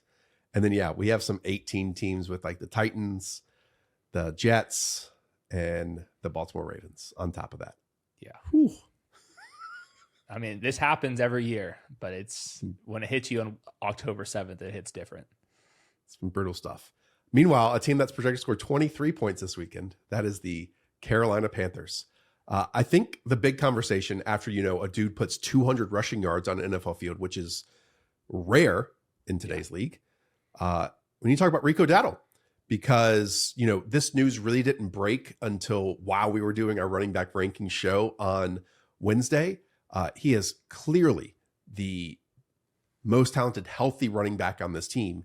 And I believe based on what he just showed, they're going to give Chuba Hubbard another rest week. So we'll get Rico Dowdle in a revenge spot against the Dallas Cowboys as, again, the lead back against a bad defense. And I'll call this like an actual revenge spot. I mean, they just straight up replaced him with Javonte Williams, which is, turned out good for the Cowboys there. But in the media, they're like, yeah, we just thought Javonte was better. So I'm sure Rico Dowdle's feeling that. He had 19.3 expected points, basically didn't come off the field. ETN is like not part of the offense. It would be Rico Dowdle. This one's like extremely straightforward. And the Cowboys have not been able to stop anybody. Terrible linebacker play. So even with the Panthers struggling to block up front, they're just going to make this a focal point. Not this past week. Yeah, no, this week was different. Also opponent based to some degree, but what else could you say? He was amazing. We talk about the Panthers backups and, when Chandler Zavala or some other guy like Mike Walton, something like this name, was filling in at right guard for Robert Hunt, it was quite bad. But, whenever we do our free agency shows, and I'll do it again this year, I bring up that Brady Christensen as a utility offensive lineman should get a starting job somewhere. Because of other injuries, this Panthers coaching staff was forced to play Brady Christensen at right guard, meaning he started a game at every single offensive line spot so far in his NFL career. And he was awesome. He's an NFL starting caliber player. And then Cade Mays is making great plays at center too, in terms of moving defensive linemen off the line. So they're doing these traps, these whams, these pulls, these tosses, these cracks to the outside. It's like a really diverse running game right now. And do that against the Cowboys once again. And maybe we get like over 100 yards for Rico Dowdle. Not 200, not being greedy, just over 100. That'd be nice. He's a must start, top 12 play this week, I think. Yeah, he'll probably be in like 90-ish yards in the pick and lobby. So curious about that. Wanted to ask you about just Tedero and McMillan. Anything new from this last week? Is bigger days are going to come for him. He's been holding the line like 60 yards all the time, but we're waiting for that 80 yards in a touchdown game. It's going to happen soon. Yeah, he hasn't scored a touchdown yet. I know some Panthers fans are upset that he's not like the primary player inside of the red zone. I will say this team is like 10th, I believe, in red zone touchdown success rate at this time. T-Mac on the season is wide receiver 27, and he's cleared that, 10-point mark twice, and then has been 6, 8, and 9 otherwise. We talked about it on Sunday night, but can't have the first 2 turnovers, but then after that, like 4 or 5 just tremendous throws from Bryce Young. So if you get rid of those bad mistakes at the top, which he's had multiple times this season, then this could be one of the, I think, most fun, high-scoring games of the week between these two offenses. Yeah, I can definitely see that. Yeah, Bryce is so good when he's like facing adverse, just like he made a mental mistake and it's just time to pick up some yards. He's very good in that situation. Final point, Jalen Coker's coming off injury reserve. He says that he's healthy, so everyone's favorite football player should be back in the fold. And, it's quite easy to like not have Bryson Tremaine, or heck, I'll even throw Hunter Renfrow because I think he's been horrible so far. He's so slow. And just get Jalen Coker back in the fold immediately. Yeah, we'll see if he actually suits up this week, but it's on pace to be by Halloween for sure. So he'll be useful. Chicago Bears are next. They're also coming out of a bye week. We always talk about post-bye rookie bumps. Maybe none more so than how many the Chicago Bears loaded up on in this draft class. So you have Colson Loveland, Luther Burden. I even throw in Kyle Monangai as a seventh rounder. Yeah. What do you want to see from these three guys moving forward? So I'm most optimistic about Colston Loveland because Cole Kmet's performance has just not been very good as like a run blocker on top of it. So I think if he's ready to go coming off of bye week, I know that he had that injury. I'm expecting Colston Loveland to be a focal point of the offense for the rest of the season. So I know he's a better receiver than Cole Kmet is, and Cole Kmet has not been good enough as a blocker to prevent Colston Loveland from getting out there. So I hope that's one of the things that they're going to get going. I'm not going to rank Colston Loveland that aggressively yet, but I do think bigger days are coming, and I would rather like get ahead of this one because I do think that his upside is really, really, really high. If he can, kind of cement Cole Kmet to backup duties. If Cole Kmet stays out there, this team is 4th or 5th in terms of 12 personnel usage at about 40% of snaps. Mm-hmm. The other part of this is, again, just looking at everything through 5 weeks of the NFL season. 4 offenses are forcing defenses into base personnel, so just 4 defensive backs on the field at over a 40% rate in comparison to 2024. At the end of that season, only one team did that, and that was at 41%. Right now, the Bears are forcing opposing defenses into base on 51% of snaps. 51. That is a crazy high number. Mm-hmm. And so if you're doing that, and you're doing it mainly with multiple tight end sets and tight end looks, then that should be extremely advantageous for someone like Colson Loveland, who would be matched up literally against a linebacker in that set. So that gives him a platform to succeed. And again, you would like to think the theory behind the post-bye rookie bump is, hey, they have a week to see what has worked so far this season for just the NFL game to slow down for these rookies and just incorporate them more and more and more after a little bit of time off. And a top 15 overall selection in Colson Loveland. That would be very nice. It's wild. I didn't know that base defense stat that you're talking about. And the Bears are passing the ball at borderline top 10 metrics. Like those two things combined to each other, like could be very powerful for Colston Loveland. So excited about that. The other rookies though, like we said, there's a chance Luther Burden goes and takes Olamide Zaccheaus' job in the slot. There's a chance that he rotates in at the expense of DJ Moore. We'll see about that. I think that's another step away from it really impacting things for fantasy. I think that Kyle Monangai is actually more interesting than either Luther Burden. They're not doing anything with DeAndre Swift. In fact, you talked about 12 personnel.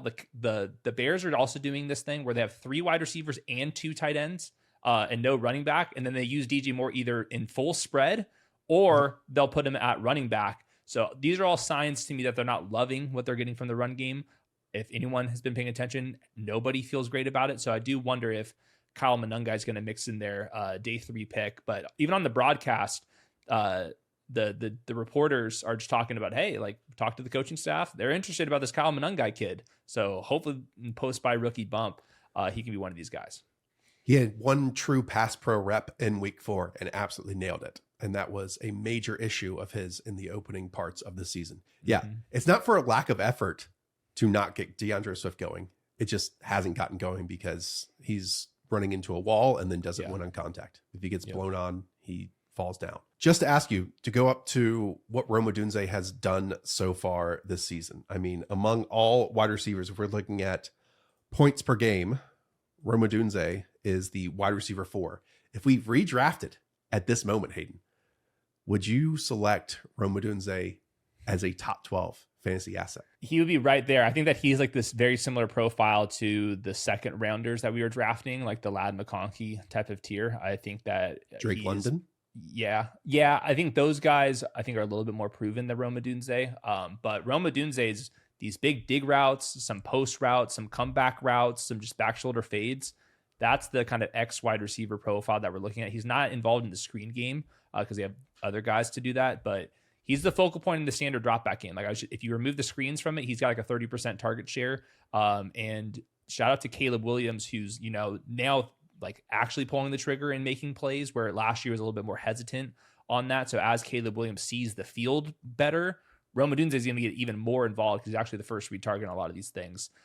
So yeah, he catches the ball a little bit more cleaner, and then he's just going to be off to the races. But I do think that like top 12 rest of the season, I do think he's absolutely in that conversation. The feel, just watching it around Rome Odunze, is so different when like throwing the football to DJ Moore or throwing the football to Olamide Zaccheaus or everyone else. So yeah, it's such a big difference. And yeah, I mean, Caleb is just much more accurate on these downfield passes this season too. So yeah, he would be in the gamble of those round 2 type wide receivers if we were to reset everything right now, which is a huge boost versus where you drafted him as. There comes a point in every summer where you simply run out of things to do. What I do in that moment is go to my phone and go to SeatGeek. Yes, they have you covered. For tonight, if you need something to do, I can go see the Struts with Dirty Honey, go see minor league baseball. Cypress Hill with Atmosphere is also playing in my city. Or if I need to plan a date, something to do with my wife this weekend, look, I can scroll down to the Popular This Weekend tab. Katy Perry's playing in a few cities over. Or if I want something a little more niche, maybe just as rugged and uncomfortable, Redneck Brawl. Yes, you see it. Redneck Brawl is in North Carolina. As you can see, SeatGeek has everything that you need. Concerts, sports, festivals. SeatGeek has you covered and has your back because each ticket is rated on a scale of 1 to 10, so you know you're getting a good deal. So, of course, I have a promo code for you. You can use code FANTASY10 for 10% off your next set of tickets on SeatGeek. Yes, that is 10% off any tickets with promo code FANTASY10 on SeatGeek right now. Make sure you click the link in the description down below to download the app and have the code automatically added to your account so you can use it later. Next, the Cleveland Browns. Joe Flacco less now. I'll be interested to see if maybe one of the injured quarterbacks that they have comes into the fold back and reintegrated. That would be ridiculous. Let's start with a positive here, okay? Quinshon Judkins is an absolute load of a human at the running back position. So good. Talk about hidden yards all the time. He falls forward. He never goes backwards on contact. Picks up an extra 1, 2, or 3 when going down to the ground. And then, yeah, he has just enough speed to kind of sustain the space that he has on these explosive plays. So it's very clear that he really is the identity of this team for the rest of the season. He is the metronome. He is the best part about it. But then, Dylan Gabriel in his first start, Hayden, to even Jerry Jeudy and Isaiah Bond and these tight ends. What'd you pick up from that? Just completely agreeing with you on Quinshon Judkins. He's been the best rookie running back. It's not even been close this year, just like on tape. So it's only through 5 weeks, but he's been that good. He's one of the best running backs in the league already. So his usage has gone up in 3 straight weeks. It topped out at 18.9 this past week as well. So sensational player. Dylan Gabriel did a bunch of Dylan Gabriel things. I thought that he played like fine enough ball. He's not going to wow you with a whole lot. David Njoku got going underneath. David Njoku was like hurdling guys. He looked amazing this last week. That was an incredible performance from Njoku. They got Fannin in for a touchdown as well in the red area. So yeah, Dylan Gabriel, he took off and tried to scramble and just like instantly got caught. So I think the physical limitations are evident, but I do think that he's like trusted in the offense. I do think that Stefanski can kind of do like what Shanahan does with the Mac Jones and all the backups and Kevin O'Connell backups. I think that's what we're going to get with Stefanski, who's a good coach, with Dylan Gabriel, who I think is in that kind of high-end backup category, and you can kind of play Madden controller with him. So they seem to just trust him, which I think is good news for kind of everybody. Yeah, if Dylan Gabriel is going to maximize what he can be, he has to stop missing high. I just felt like he overthrew like by 2 body lengths. Yeah, he had a couple bad misses. Yeah, but you can't do that when you're kind of limited physically like he is. Okay, let's talk Dallas Cowboys.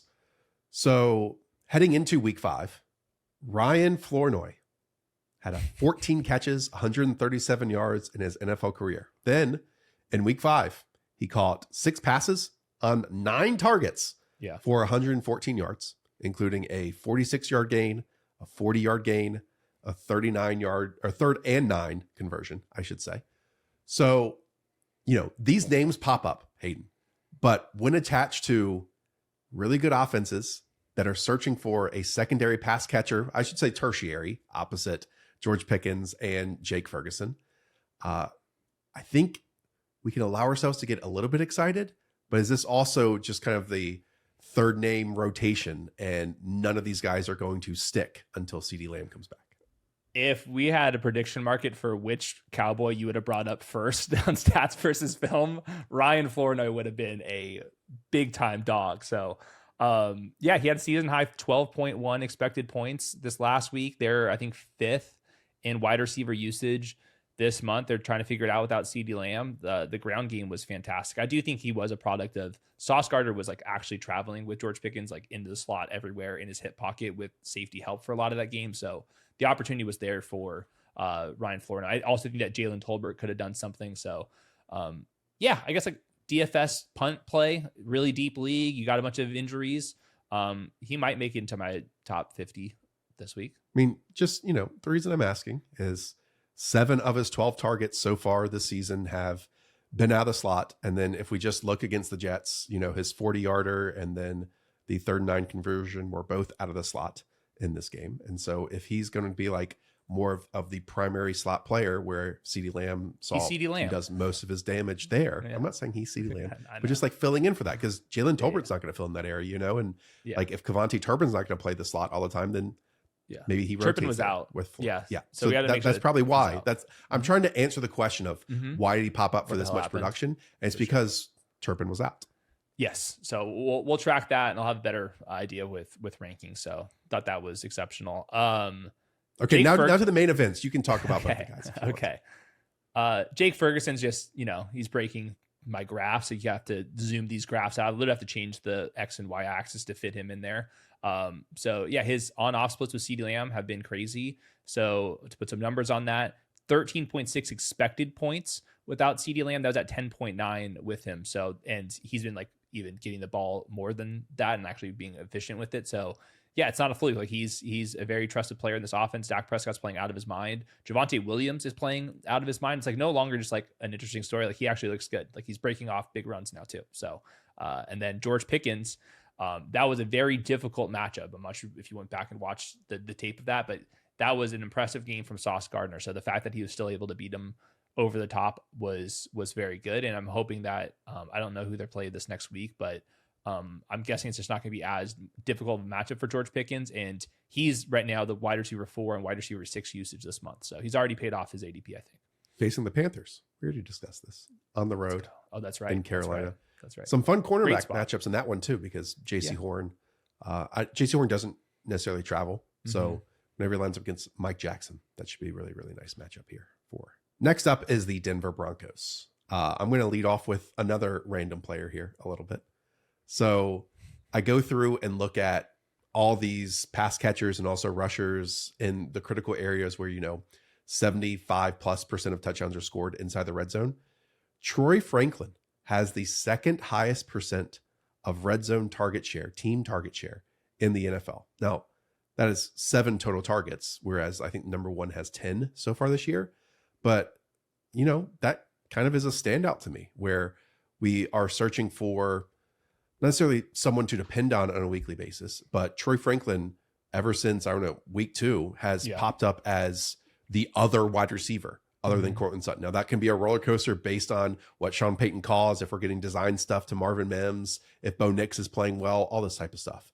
But, versus where we were with Troy Franklin last year, it certainly feels like Sean Payton has put a whole bunch of trust in him. And that should make him, on some level, with all the bye weeks and injuries, a fantasy asset moving forward. Yeah, the wide receiver 4 territory is a roller coaster ride, and he deserves to be right in there. So he's the wide receiver 35 and wide receiver 24 usage over the last month. That includes that game where he got all those screens and then the red zone usage and stuff. So yeah, he's definitely involved in the offense. He is the secondary target behind Courtland Sutton, like when they're doing the standard drop back game, like half the all these half field reads. It's usually just the Courtland Sutton who is dominating on the back shoulder and then the dig route this last game. But yeah, Troy Franklin's, he's actually ahead of Courtland Sutton this month in usage. So he's got some like easy looks, the high value looks. So he's definitely in the mix. That's not to say that Courtland Sutton isn't balling the F out, because that was insane. This game against Quinyon Mitchell was freaking fantastic. 10 targets, 8 receptions, 99 yards. Not saying every single one of those was against 27. A lot of them were. A lot of whole them were. shitload of them were. This was a grown man's game here for Cortland Sutton. Anything you want to say about him or this offense in general that posted 21 points here? I always feel it's like Cortland Sutton, but he's this now. Like, let's just get rid of the buts. He's a very good football player. Like, he's the wide receiver 18 this month. He's dominant. That was a difficult matchup and got it done. The other thing I wanted to mention is just J.K. Dobbins. Just if you look at any of the advanced metrics, and I just think the eye test, he's popping. I think it is wild how good he is after all of those injuries. Like, who has had more injuries in the NFL at this position while still being as efficient as he is? It's crazy. Like, what would he have been if he did not have all of these major lower leg injuries? Like, the fact that he's still this explosive and breaking this many tackles, it truly makes no sense that he's able to do this, but he is. Yeah.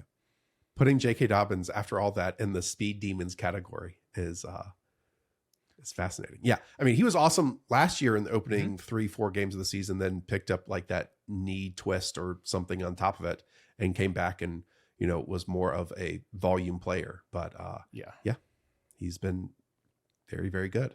They are projected for 25.5 points on the road against the Jets this week, which should be, I'm going to rank him highly. A fun one. Okay. Detroit Lions are up next. These two wide receivers could not be going in more opposite directions. So we talked last week about Jameson Williams really trying to get him involved and had some drops, some missed timings against, I can't remember who they played, but with Jared Goff, I should say. And then this week, in what we perceive to be just a fantastic matchup against the Cincinnati Bengals, he runs 24 routes and has 2 touches, both in the first quarter, and then does not get another look after that. So the Jameson Williams hype train was fantastic heading into last year, and it paid off in a big way. And then this year, they doubled down, major coach speak, and he's been an absolute zero basically so far this year outside of one game. In 4 of the 5 games, he's under 7.5 expected points. He just needs to catch more of these downfield looks, and he's very capable of doing that, and it will happen. And the frustrating part about this is, like, if you play this on the averages, he's going to be fine as the wide receiver 38 this year, but it will be like wide receiver 60, 60, 60, 64, 60, 60, 64, and then hopefully you played him as the wide receiver 4 in those 4 games. God, sounds like Jamar Chase so far this season. Well, there's a little bit of a difference. That was just a joke. There's a little bit. It was just a joke, but it's kind of been Jamar Chase so far this season. It has been. That's for sure. I did see. I need to find the tweet. Somebody was comparing JMO and Rashid Shaheed numbers, and that's the exact. No, but somebody. I know that I was bringing that up because I know you mentioned that, but the stats are exactly the same for multiple years. It's the same exact thing. To me, what made Jameson Williams a consistent fantasy asset last season was Sam Laporta being banged up. And we got Ben Johnson utilizing him on these underneath crossing routes, created space, allowing him to get the football in his hands and just win after the catch, go against the grain. And we're not getting that this year. And in fact, in this game, Sam Laporta was awesome. He's totally healthy. He's doing barrel rolls into the end zone. He caught like 6 for 93 and a touchdown. And so far through 3-ish seasons, and I know both players have missed time and it's off and on splits and all this type of stuff. But when Sam Laporta has been healthy, Jameson Williams has not been able to get it going in a lot of those games and long stretches of games. And I feel like that's kind of what we're destined to do, because if Sam Laporta is healthy, then he is easier to match up against these linebackers, these edge rushers, these flat defenders, all that type of stuff. And they can run 12 personnel out of that too, and effectively run the ball on top of it. Mm-hmm. So, and then JMO is stuck, like you said, to these downfield patterns, and those are high variance. Yeah, they're also 31st in neutral pass rate. They're number 1 in running back usage collectively, as they were this past season. Also wanted to mention, narratives matter. David Montgomery, we get that touchdown through the air. He actually plays a lot more than Jahmyr Gibbs in general with his sister in town. So love when a good narrative comes to play. But yeah, season high usage this last week for him. Meanwhile, Amon-Ra St. Brown has an 89% catch rate and 11 yards per target right now. We don't even discuss him on the show because, like, what is there to say? He just up here in the top right of every chart and keep it. And a great right podcaster. Yeah, I know. Yeah. USC Trojans, they know what they do. Well, again, USC Trojans and media right now. Not sure if that's a great talking point. We're not talking about that. Green Bay Packers are next. They're also coming off a bye, like we said, playing the Cincinnati Bengals this week. What do you want to see? The wide receiver rotation is going to get tricky moving forward. Christian Watson, I don't think he's going to play in this one, but he's close to returning. And that's just going to complicate things. Hopefully we get the post-bye rookie bump going for Matthew Golden. So what does a post-bye rookie bump for Matthew Golden look like? Well, I think maybe probably a couple more manufacturer touches and getting him out of the 70%, routes up to the 90% route. I think getting him inside and outside. So like almost all of his usage has been these huge go route, post routes, which he's going to come down with eventually, but hopefully more of the cheat motion stuff that Jaden Reed was getting. And then also the explosives down the field. He's going to be very hit and miss. Don't love Matthew Golden. And I drafted him a bunch. So he's going to have some big games. So I don't want to rule him out. I'm excited to see what he's going to look like. But right now he's the wide receiver 57 in usage the last 4 games. And 2 of those games were without Jaden Reed. They're projected for 29.25 points this week. He's going to tempt me in the rankings. I already know it. Or that can just be 3 Josh Jacobs rushing scores. Yeah. By the way, Josh Jacobs, you're looking at this last month, and obviously they had the one bye week. Josh Jacobs is the RB2 in expected points and just continues to get it done. Nice matchup this week. Houston Texans are up next. They are headed into a bye, but reviewing the week 5 performance, which was easily their best, and keep in mind this was against the Baltimore Ravens. Hayden, dare I say that this offense looked Bobby Slowicky? The first play, man, like it was either the first or second play. They got under center.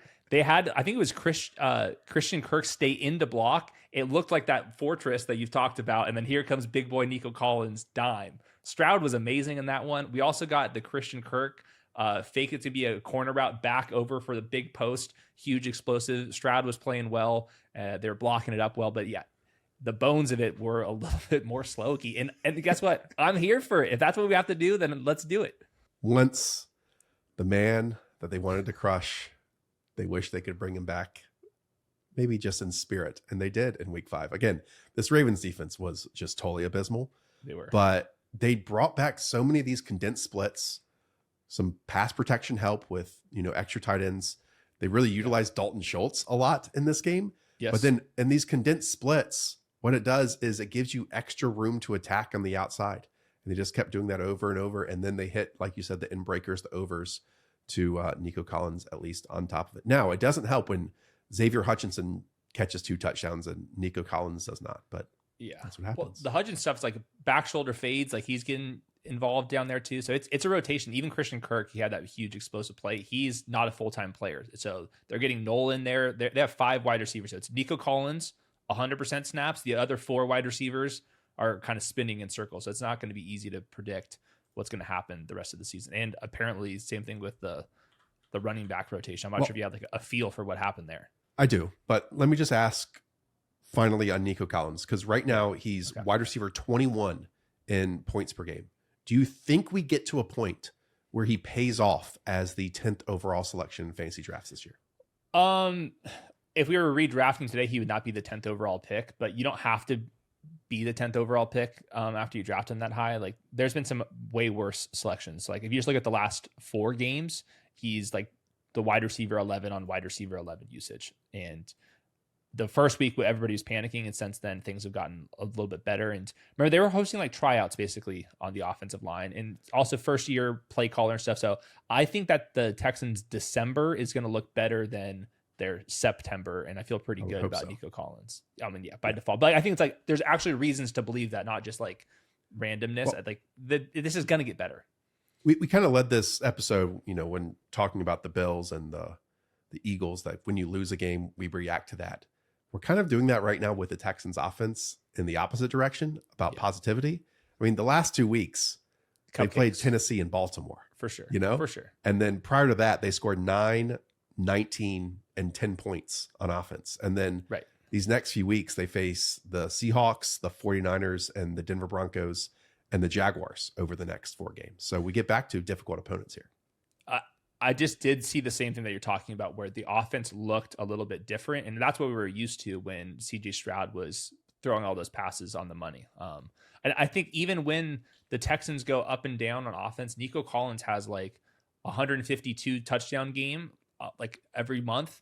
And that's going to mask any like, oh, he only had 8.2 fantasy points today. But in the next week, he could have a 26-point game. So he's just like one of these guys where he's like, got to let the season play out. He's going to get home. Okay, let's talk about the running back room because, this time last week, we saw Woody Marks own the second half of a backfield and look fantastic. Got coach speak saying we're going to basically unleash him. And then we look at the running back snaps and the production, and it didn't necessarily go in that way. Now, there's a few layers to this, okay? So first, Nick Chubb played around 35% of snaps with Woody Marks at 40%, but Nick Chubb started 6 drives in comparison to Woody Marks starting just 1 drive. Mm-hmm. I do believe Woody Marks would have gotten there in this game, and some of the blame goes to Baltimore for just being so freaking terrible, because the entire fourth quarter, basically, while CJ Stroud was still in there and outside of 1 series, Dameon Pierce played all running back snaps. And so we didn't get full 4 quarters of Woody Marks action here. Yep, had the same notes. Nick Chubb did get both of the goal line opportunities in this one, and Nick Chubb actually had a pretty good game on the ground. So, yeah. But I do think, I looked at this, though. I think Woody Marks got 2 carries, like one from the 7-yard line or the 9-yard line and one from the 5-yard line on top of it. So, and he was also in there for, was it the Jalen Noel or Christian Kirk touchdown where they like faked it in his direction, then threw the opposite way. Mm-hmm. So it's not like as soon as they get inside the 10, he's just out of the lineup. Yeah. It just kind of happened that Nick Chubb was in there, I feel. But I could be wrong on all that. It's just, I get people's frustration when you pick up someone, especially when Rachaad White goes off and Rico Dowdle goes off and whoever else goes off, that we thought this was going to be Woody Marks, and it's just not. And Nick Chubb is doing like just enough to keep him on at least split backfield stuff right now. Yeah. I mean, I had Rico Dowdle and Rachaad White just like a tier above Woody Marks this last week because there's just more uncertainty with the situation. Like he's a rookie who's not done it before. But yeah, it's super frustrating. Like last week, 6.1 expected points. The week before that, 14.2. And they put up 44 points. So yeah, it's going to be a frustrating 1-2 punch. And I think they will both, coming out of the bye week, be around running back 30-ish or so. I would much rather have Woody Marks the rest of the season over Nick Chubb. Exactly. But for the next game, you don't feel good about either one of them. That's the point. Again, frustration on a weekly basis is going to happen, but we're still playing the entire long season here. And so with that in mind, you would much rather be in the position of having Woody Marks on your fantasy roster for rest of season than Nick Chubb on your fantasy roster. And just keep in mind, a large portion of NFL backfields are split, whether they be 60-40 or 55-45 or those types of things. And that just kind of seems like what we're trending in this direction. Yes. But I think at some point this year, whether by injury or just by him looking better, then Woody Marks is going to be the higher end of that outcome. Yep, completely agree there. Also, good note on they're using Dalton Schultz more. They've had like their tight end 2, 3, and 4 be placed on injured reserve. So like Dalton Schultz is like actual like important piece. Is that going to matter for fantasy? We'll see. But he's kind of in this, tight end 15 conversation. There's a bunch of names like that, but he has graduated into that tier. I would put him after all the tight end names that we've talked about so far. I agree. Just one of those. He looks slow and does not win on contact at all. Yeah, and the blocking's been it's been there, I guess. Okay, let's talk about the Indianapolis Colts. Right now, I talked about how many drives teams are averaging in the red zone on a game-to-game basis. The Colts are averaging 5 drives per game that reach the red zone. That is tied with the Detroit Lions for the most in the NFL, and that's higher than last season, where Detroit and Washington led the NFL with 4.3 red zone drives per game. So we've seen difficult opponents, we've seen easy opponents, and right now, this offense just looks like it is consistent on a game-to-game basis. And, after 1, 2, or 3 games, it's fine to have some skepticism. But after 5 games, that gets less and less viable here. Yeah, and then early in the game, they're passing the ball a ton. So they're third highest in neutral pass rate. So obviously Jonathan Taylor's been going, beyond crazy. You put Jonathan Taylor on a chart and you have to start zooming out. He's just establishing himself as the clear RB1 right now. But Daniel Jones, this has been extremely real, and Shane Steichen's been balling out. So yeah, these two guys should be winning awards. On Jonathan Taylor, he already has 4 runs, according to our buddy Ben Fennell, hitting 20 miles per hour so far this season. He had 4 runs in all of 2024 that hit 20 miles per hour. He's like 225 pounds. Like it should be illegal to run that fast. Right. And that's not just a Jonathan Taylor individual thing. That's also the blocking up front that gives him, the space to hit that number. There's nothing else to say for me on this team. Tyler Warren is a top 4 tight end the rest of the way, like we said after week 1. And even I ranked him ahead of all these other Colts pass catchers. We did talk about Josh Downs, how he was most productive in this game versus the others, yet he was still stuck in 3 wide receiver sets. And if there was ever a time for him to graduate to 2 wide receiver sets, it would have been this game. And so you can basically just never count on that ever happening. Yeah, which is sad because he was phenomenal. Like those couple spin moves, yards after the catch wise, was really good. So he did have 10 expected points last week. That's enough to get him into the starter mix during bye weeks and injuries and stuff, but he's not a bankable asset right now at all. Michael Pittman played the last couple of games, has been playing steady Eddie. So it's Jonathan Taylor, Daniel Jones, Tyler Warren, Michael Pittman. Those are the 4 guys we should actually care about. This is an obvious statement, unless you disagree. But if we were redrafting today, the 101, 102 would be some combination of Puka Nacua and Jonathan Taylor. Fair? Yeah. I don't even know who would be next. We'll talk about it when we get to San Francisco. It's probably him. Jake Tonjes. Okay. Las Vegas Raiders are up next. We go from great team with new quarterback to a team looking so miserable here with the Raiders that I don't know where necessarily they go at 1-4. They just cut Jermaine Pratt, who was brought in to be like a veteran linebacker presence here, maybe chirping a little bit behind the scenes. Not maybe. My thing here is even the players that we think are dependable on a weekly basis, like Jacoby Myers should be the epitome of that.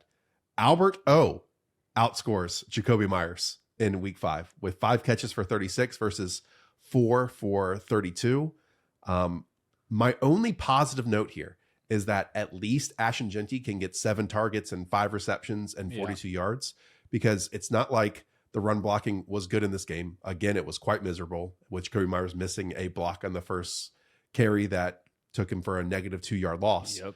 But versus, the first 3 games of the season when they weren't throwing the football at all, now at least he's getting some design work and at least some checkdowns on top of it. Yeah, this is one of those games where at halftime was already a blowout, so he didn't play in the second half as usual. But before that, 27 of 31 snaps, so that's like rare usage. So that's great news for Ashton Genty. That's going to hopefully bail you guys out that drafted him early, that this is just the rest of the season. They're going to ride him till they can't. Not having Brock Bowers, obviously a huge deal as well. And we did get news on the Brock Bowers front that it's a bone bruise, and that makes him week to week. It is one of these injuries where it's a risk tolerance issue. And why would you risk the long-term potential of Brock Bowers on a 1-4 team? But it's also like classic Raiders, how they're like, let's have him fight through it. And then you have a setback, and now he's going to be out long-term, and instead of just resetting and getting healthy, just how like the Raiders are trying to reset with the veteran quarterback, veteran coach, instead of, just like finally going the younger route on any of those things. So it's just like classic Raiders situation. I'm guessing Michael Mayer is going to be back this week, and I think the Raiders have a bye like around week 9-10 area. I wouldn't be that surprised if Brock Bowers is out till around then. So pay attention to Michael Mayer, and then hopefully, like you said, Jacoby does something here, because he was in the perfect spot and just stone cold busted last week, which he never does. So bummer. Well, it could be a y'all must have forgot game against the Tennessee Titans this week. Just saying, Hayden, just when people get frustrated with, we got to start vanilla soft serve Jacoby Myers, and it doesn't work out over the last 2 weeks. Maybe it does. The Bears and, who they had this past week, these are prime matchups, but so is the Tennessee Titans. 3rd time's a charm. Yeah. People dare you do it. people do not realize how volatile these wide receivers are on a week-to-week basis. It is like, it's always shocking to me to go through the offseason. I study it and you watch the charts go up and down, up and down, up and down. And then when the season gets here, I was like, well, he sucked last week. And then like, how are you ranking Glad McConkey next to Quinn Johnson? And Quinn Johnson has a bad game. Glad McConkey does better and then vice versa. And then we're like, it's the wide receivers aren't in control of their situation. So they're going to have some bad games. They're going to have some good games.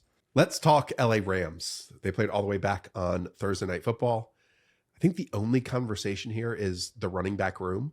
I mean, Kyron totally dominated this backfield in terms of touches with 22 when he scored 2 receiving touchdowns along with 8 catches and 66 yards. I don't know how much both fumbling overshadows like a very productive game here just for Kyron Williams and not for Blake Corum, who effectively got benched after his muff. And that's incredibly important conclusion based on, Kyron eating up 65% and Blake Corum 35% prior to that. So we'll see how this unfolds here after, a couple days more for Sean McVay to think about it.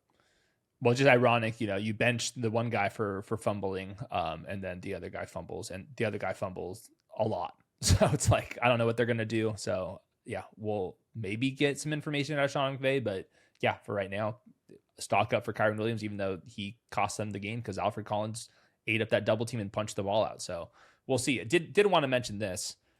Over the last month, wide receiver 1 in expected points, Puka.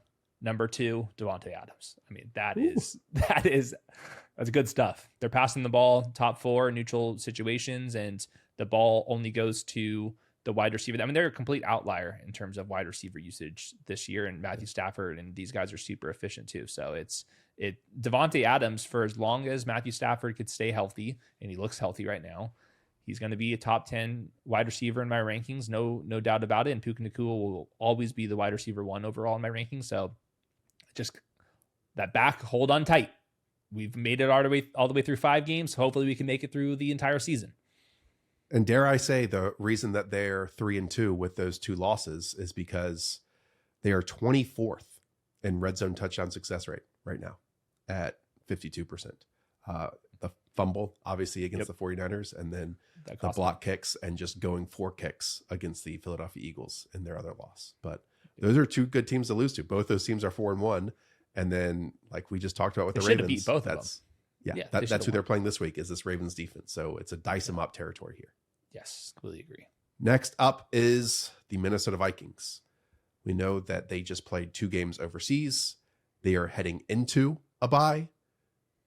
JJ McCarthy will apparently practice and return to the field, but will he return to the field as a starter? We don't have to go there because we've talked about that a lot, but anything you want to add just in the realm of Vikings skill players right now? Just Kevin O'Connell said they're going to evaluate both quarterbacks this next week. Carson Wentz got drilled on his non-throwing shoulder as well, so that's something to monitor. I'm not sure what they're going to do, but they did not say JJ McCarthy's for sure the starter. They're just excited to see him play, and hopefully that his fundamentals are better. That's like something that Kevin O'Connell was saying. Hopefully that he's learned from Carson Wentz. So we'll see there. There's on-off splits with Justin Jefferson, with Carson Wentz and JJ McCarthy.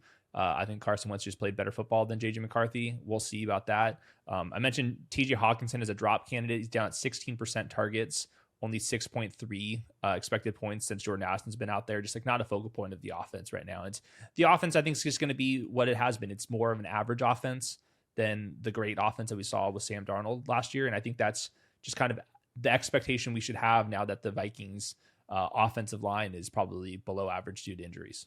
Look, I'm not comparing Carson Wentz to Sam Darnold, but I do think that maybe Kevin O'Connell will lean into the high variance nature that they did last year with Sam Darnold in terms of big shots down the field and explosive plays. Obviously, the defense kind of lives and dies by explosive plays a bit too, and they haven't created as many of those this season. Because JJ McCarthy with explosive, that's not really his calling card. It's more maintaining, and we're going to lead into the running game and get in 3rd and 5+ situations, and boom, JJ can convert those. At least when he's at his best, that's typically what you would expect. So we'll see. Again, if they go with Carson Wentz, to me, that is ending JJ McCarthy's season. Yeah. I think that would be fair. Confirm the potential benching. I'm very curious to see about this one. Kevin O'Connell did mention that JJ McCarthy needs to see it and throw it on time, which we felt we were watching the game, and Carson Wentz will do that. Now, at the same time, I don't want to sound like that is ending JJ McCarthy's career. As we have seen across the league, sometimes quarterbacks just need to have some patience and some time behind them, and to make mistakes at one place or earlier in their career and go through some growing pains, and then they figure it out.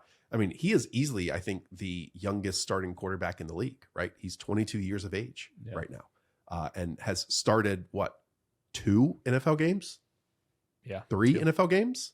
And that's it? 3.5 pretty much. Yeah, it's So again, I understand by EPA and all these things, he's the worst quarterback in the NFL at this point.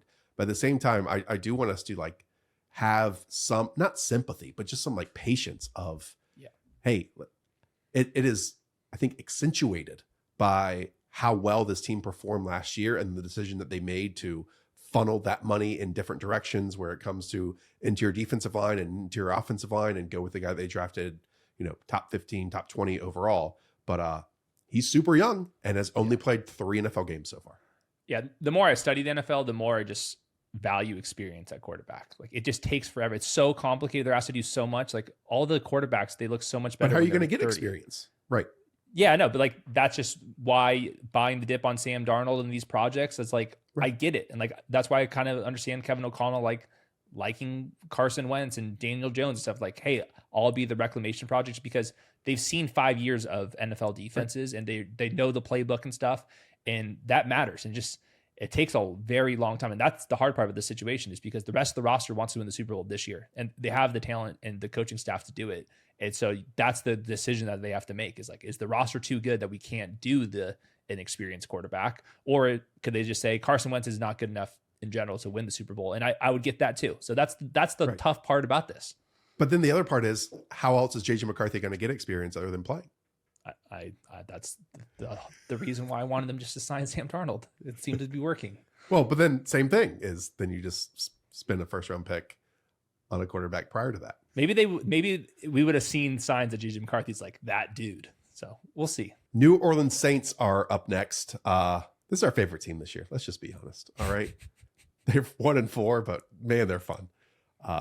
Anything you want to add here? We talked about Rashid Shaheed. While he, in the prior 2 weeks, I think ran fewer routes or fewer snaps than Brandon Cooks. Our guy pops up here for 4 catches, including an 87-yard out and up where he just absolutely torches. And I mean torches the Giants secondary. And you can literally see Vroom going behind him as he scoots along the sideline. There were some other plays I thought were even better than that. There was a corner that straight up just fell over on an out route from him. He's so fast. He's an exceptional route runner too. I think he's a very, very good football player. So all season long, we've been able to hang our hat on Chris Olave, to a degree, Rashid Shaheed, and then Juwan Johnson. I do wonder about the Juwan Johnson stuff moving forward. I'm not calling him I guess everyone's a PPR scam of this group for the most part, mostly. But for him, what we really liked was they were doing 3-by-1 sets, and he was even an isolated pass catcher. Yeah. But even a new set of eyeballs gets Taysom Hill in there on freaking 6 manufactured snaps. Yeah. And Foster Moreau is back at the same time. Yeah. And so no doubt in my mind, Juwan Johnson's going to pop up here, especially in the red zone, and make some plays. But there are very few target getters on a weekly basis that we could have said, hey, this tight end is going to get 7-8 targets on any given week. And Juwan Johnson was one of those for the first 4 weeks. I don't think we can put him in that category anymore. Agree. Yeah, I think that there's some other tight ends like Mason Taylor I'd rather have straight up rest of the season. That's where we're at with Juwan Johnson. Last week, he still ran 83% of the routes. The problem is, and you can see that in the neutral pass rate, the Saints are now 29th in neutral pass rate. And when Taysom Hill's coming in, he's coming in as a wildcat quarterback, where there's just not going to be a pass attempt on all this. Every single time Taysom Hill's on the field right now, it's coming at the expense of all of the pass catchers. And then also they're trying to get Kendre Miller going a little bit as well. So yeah, I think that Juwan Johnson deserves to be a top 15 tight end. He's no longer the top 5 guy. And he's going to be kind of fluctuating in that category. So I would try to sell him if you can And I even think drop him for Mason Taylor's situation is something that I would be encouraging, and that's what I'm going to be doing on my teams. Okay, let's talk more tight ends. New York Giants. Theo Johnson is 4th in terms of all pass catchers across the league on targets inside the 20-yard line and 5th on targets inside the 10-yard line. So if Brian Daboll and Jackson Dart and Cam Scatterbo, who they're not running the football inside the red zone, then they've kind of been targeting Theo Johnson now that Malik Neighbors is gone. And so they're not going to score as many points as some of these other teams, but that is the type of usage that we care about. So like Theo Johnson versus Juwan Johnson rest of season, I think is an interesting conversation. I think it's totally fair. I put him right in that category as well. So season high 14.3 expected points this last week because of all the end zone usage. The reason why he gets targeted in the end zone, he's about 6'5", 270, and then he's competing with. He's not that big. He looks that big. He's not 6'5", 270. What is he? 6'4", 260. He's 6'4", 255. He's massive. He's massive. He's like 6'4", 240. Oh, he's bigger than 240. Give me a break. He's way bigger than Wan'Dale Robinson and Jalen Hyatt. Well, yeah, maybe he looks big next to those guys. That's fair. Theo's a big dude. Theo's massive. No, Theo's massive. I stand by this. I don't care what the combine numbers even say. I stand by this. He's massive, and he's going to get the combine. Big guy at the combine. So what is he? Maybe he did add 15 pounds since the combine. What is he? 6'5", 250? 6'6", 245. I mean, yeah, he's 6'6". No, sorry, 255. My bad. And Weaves in our comments saying the Giants are listing about 6'6", 264. So get out of here. He is massive. Maybe he put on 15 pounds since he definitely looked like it. He definitely just 6'6", 270 is not something you see in an NFL field very often. Well, we're this close, and I'll round up to make a point. I don't know how much they're going to get down to the red area. Yeah. But I'm intrigued. He also doesn't have to be a red area guy. This team could use, some PPR scamming, and I think that it's a dire situation. Darius Slayton's not going to play this week on a short week. They get the freaking Eagles, so it's not going to be pretty this week. But I think all little RPO stuff eventually could go to this 270-pound monster. By the way, look at you becoming a Theo Johnson guy. Just too damn good at my job this offseason.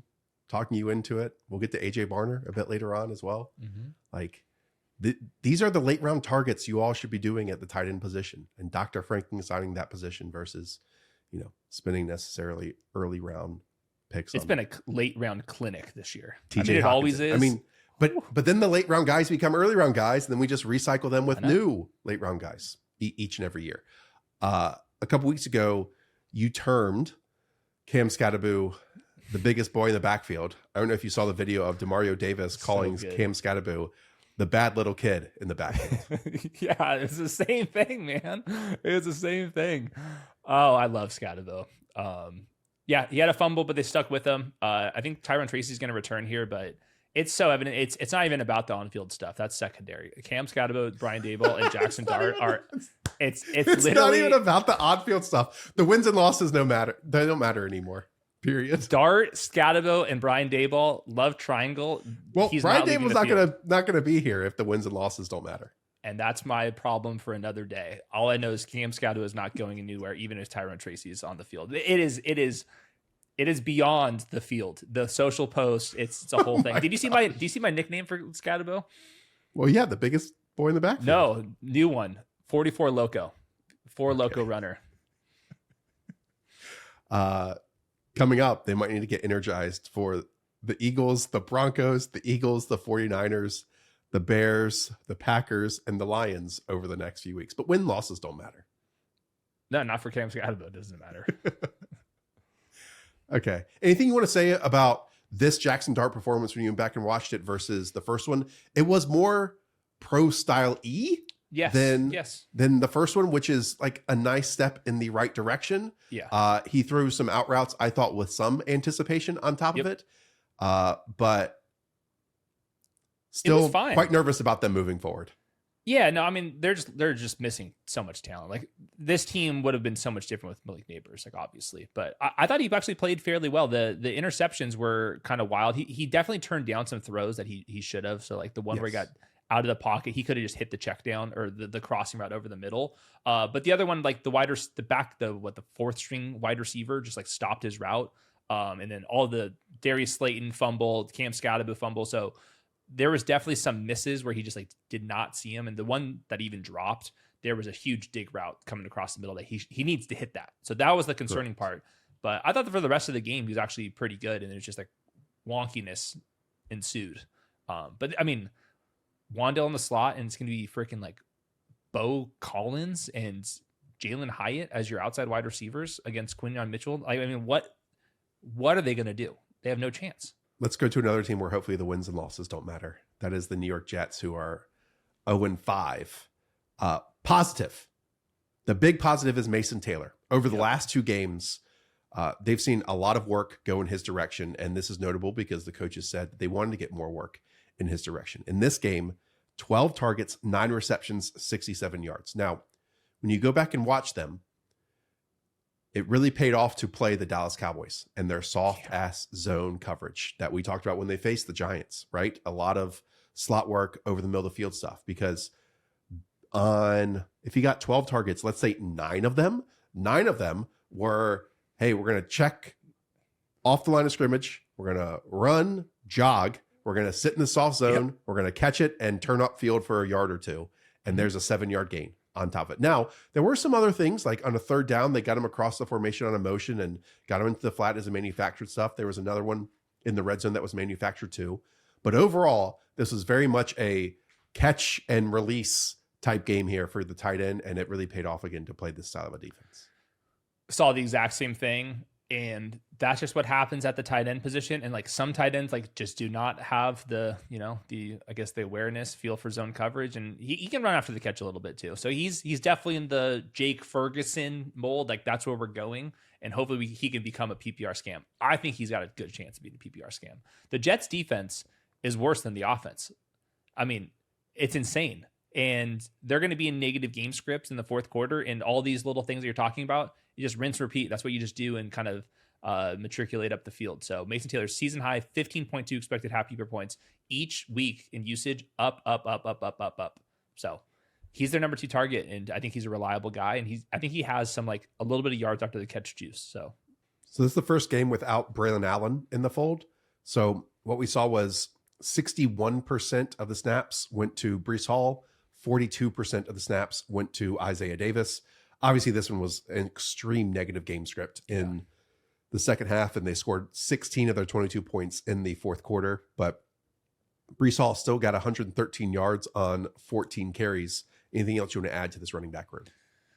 Yeah, the Cowboys defense was just pathetic trying to defend Breece Hall. I mean, he got hit like 6 yards down the field like the entire game. So season high 15.2 points for Breece Hall. So he'll be a top 20 guy, no problem, probably top 15 guy rest of the season, just because Braylon Allen's out long term. So feel good about him. It's not going to always look pretty. He's going to be a little bit inconsistent, but we're starting to see some of the explosiveness back in terms of just like the numbers. He still doesn't he's not opening up full speed like how he was as a freshman or as a rookie. Started every single drive except for one, which again is notable when you're constantly working from behind. Now, it's not like this team probably even knows what a 4-minute drill is based on how they want to play football, or a 2-minute drill. But, Isaiah Davis only played 34% of early downs, and Breece Hall played 13 of the first 15 snaps. So I don't think we have a clear picture in a normal game what it's like once they get inside the 10-yard line, but I would be stunned if Breece Hall gets taken off the field in that stuff. He has gotten the piece of the pie from Braylon Allen that we were hoping for. Pittsburgh Steelers next. They are also coming off of a bye week. What do you want to see? And I'll lead this by saying, Hayden, that while Jalen Warren was one of the surprise feature backs for basically the first 4 games of the season, I would be very surprised if that he is going to continue to own the same backfield share after what Kenny Gainwell did in his absence, because I just think that's how Arthur Smith rolls. Yeah, I mean, Kenny Gainwell had a hell of a game. So I don't know what the split's going to be. You have, in theory, post by rookie bump Caleb Johnson, but he hasn't even seen the field. So we'll see. I mean, it's just like maybe that's playing 15% of snaps. I mean, that would matter. Yeah, I don't know what they're going to do with the running backs. So I'll be reading as much news as I can to get a good feel for it. I'm guessing Jaylen Warren's going to get the first crack at it. It's going to be a committee. Jaylen Warren has not been that efficient on the ground. Right. I guess my other note here is just the DK Metcalf stuff. It's been wild. So this month, last four weeks, he's the wide receiver 11, but on wide receiver 55 usage. Now, back in week 4, when he had that crossing route where he just was faster than Harrison Smith and outran everybody, you're going to get that for DK Metcalf. Now, is that sustainably like what you're going to get? No, but he can definitely run fast. The more interesting part was in that game, the like RPO bubble, just checking into like a little quick slant just because of numbers and Aaron Rodgers picking things out. That was actually going to DK Metcalf. So that was more like the Devontae Adams kind of connection, which I wasn't sure we're going to get, but he's like a negative regression candidate, but I did think that was like a nice little wrinkle for the Steelers. Yeah, I mean, his average depth of target's like 7 yards in comparison to the downfield DK Metcalf stuff that we've seen in the past. And Aaron, wants to get the football out of his hands quickly. And so unless you have either a red zone touchdown, which he does have a post up of this season, or the 80-yarder that he had, then you're going to be living in the short range game over and over and over again. And to me, like, that's why I was concerned prior to week 1, why I've been concerned ever since. And, while makes me look like a fool when he has an 80-yard touchdown, but he and Aaron Rodgers' game just don't fit in terms of he's not Devontae Adams, but they're trying to one of them has to conform to the other one. Yes. And DK Metcalf is conforming to who Aaron Rodgers is as a passer right now. He is. So I don't know how it's going to go. All I know is that the Steelers are dead last in wide receiver usage as a team, and it's not even close. Like it is total outlier situation. So that's because they're winning right now, but it's just an interesting offense, kind of as expected. I don't know what your leagues are like. Again, every single week we get some crazy trade discussions on the Thursday show with Faraz, and other people are like, that wouldn't happen in my league. But right now, DK Metcalf is wide receiver 15 in points per game on the season. I would flip him for a Brian Thomas Jr. or a bunch of the other names that we've talked about so far that are underperformers. San Francisco 49ers, and the third best fantasy asset in the entire game right now, that is Christian McCaffrey, a running back 3 on paper, but a wide receiver 1 in our hearts. Unfortunately, while they're 4-1, it's Kendrick Bourne having a massive day because Juwan Jennings and Ricky Pearsall miss. And then it sounds like George Kittle will not be healthy enough for this game, and it will have to take another week before getting back into the fold. So I think it's going to be no Brock Purdy, no George Kittle. I think Juwan Jennings is going to play. I think Ricky Pearsall is more on the questionable side of things. So hopefully the 2 receivers are back for this one with Mac Jones. And Mac Jones, like, fully capable in this offense. Like, he's not as good as Brock Purdy, but he is very comfortable, and it's exciting. So it just really comes down to the health of the team. So it's kind of a hard team to kind of picture what's going to happen this next week until we get confirmation of which wide receiver is going to be out there. They're only projected for 22.25 points on the road. So they're underdogs against the Tampa Bay Buccaneers by 3 points this week. That should be a very, very fun one. Yes. Now, I'm not holding you to this because I'm asking you this question on the fly.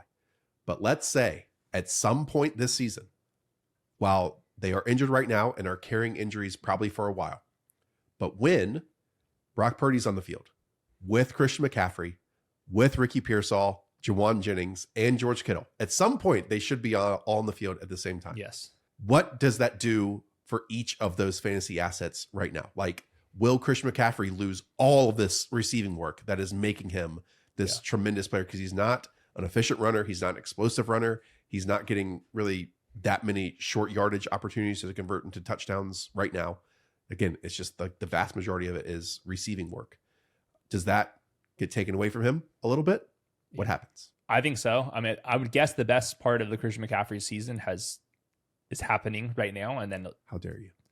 But guess what? He's got a lot of room to, he can lose 3 targets per game and still be, in the wide receiver or the running back 1 conversation. So yeah, I think this will be the peak of it. And the running back part of the equation there is the offensive line just like terrible. It's a really bad offensive line. So I think that's been kind of the drawback, because if you watch Christian McCaffrey out in the route, I mean, he's just routing everybody up, and he still looks explosive there. So you can't tell me that it's Christian McCaffrey's fault on the ground. Like, he looks very athletic as a receiver. So it's to me, it's just the run blocking. You see, like on the 4th and 1s and stuff, they're just getting blown back, and Trent Williams isn't playing up to snuff either. So to me, like, I think Christian McCaffrey will take a little bit of backseat. I would much rather have George Kittle than the other wide receivers, and I think that's just what's going to kind of play out. And I think that Brock Purdy is going to be eventually a quality asset, but we'll see about this toe. They're kind of, they're being a little bit weird with the comments about the toe. And there are some ceiling games in the future for multiple players in this offense just based on opponents that they're playing. Like, they get the Falcons in a couple of weeks, the Giants a couple weeks after that.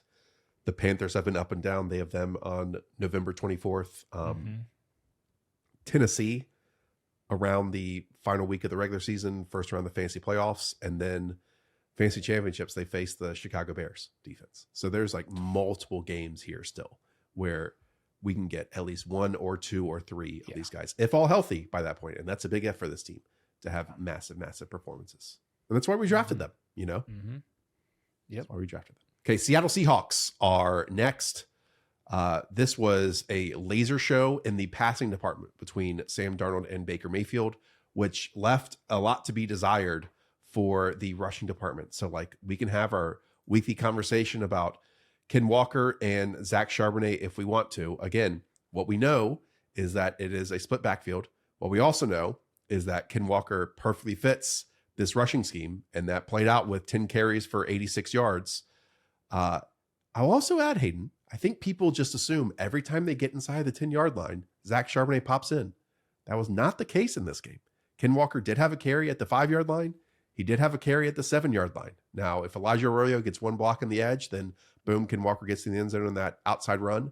But it's not like they're just removing him in those instances. He just, did get replaced in one and then got replaced in 2 the previous week. Yeah. Yeah, I mean, the one we got him down to the 5-yard line, then while he was catching his breath, Zach Charbonnet scores a touchdown. So just bad luck. Kenneth Walker looks good on tape to me. In the 4 Charbonnet games, he's averaging just 9.6 expected points. So he has to be really efficient to be an RB2. Good news is he will be very efficient. So he's an RB2. He just does not have the workload to be an RB1. Going into weeks, he can finish as 1 if he rips off an explosive, but that's just the reality of the situation. I was going to kick it over to you. I watched this game live for a recap show. I'm assuming you went back and watched the All-22. What are you seeing from, the Sam Darnold stuff? It's insane. Like, he's one of the better quarterbacks, like one of, like, among the healthy quarterbacks that we got going in the NFL. He's one of the best. Yeah. And again, I think this is a big part of having an offensive identity and like a really good environment for a lot of people to succeed. Like we've talked about the rushing game. Obviously, JSN is going nuclear. Like on these 20+ yard targets, he and Sam Darnold have been unbelievable. JSN, according to our buddy Ian Hartitz, 7 targets, 20+ yards on the field, 6 receptions, 246 yards. And yeah, what I talked about of keeping the opposition in base personnel, they are one of the teams doing that. And look, the Saints did that last year with Clint Kubiak, and now the Seahawks are doing that this year. They're second by facing base on 49.3%. So yeah, they are basically being the hammer. Like they are being the initiator of on what they want to impose on the opposition. And a lot of these other teams with new quarterbacks or new OCs, and they have both, aren't able to do that. So it's incredibly impressive here. That's for sure.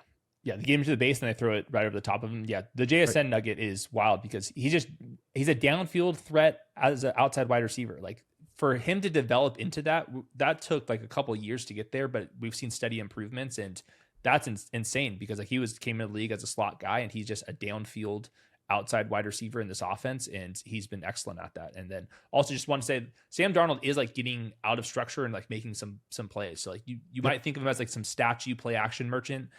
Some of these explosives just because he's actually buying time, breaking some tackles, and still throwing the ball on the run.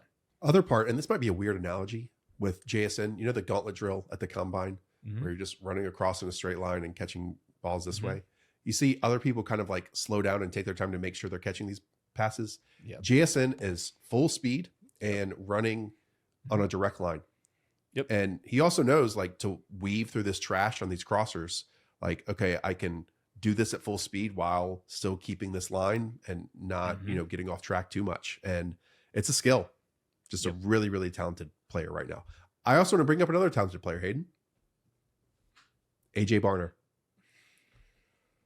4 tight end touchdowns in 5 games right now, just overall, bye weeks included for others. He's the tight end 7 at this point. He caught 2 red zone scores here. It's as simple as he's a quality blocker at this position in an offense that uses multiple tight ends, but he is the figurehead at that spot. And so if you're going to be on the field, this is why we always talk about it. If you're going to be on the field so often on a team that is outperforming many people's expectations, you're going to have more opportunities to put up points and have more opportunities to catch passes.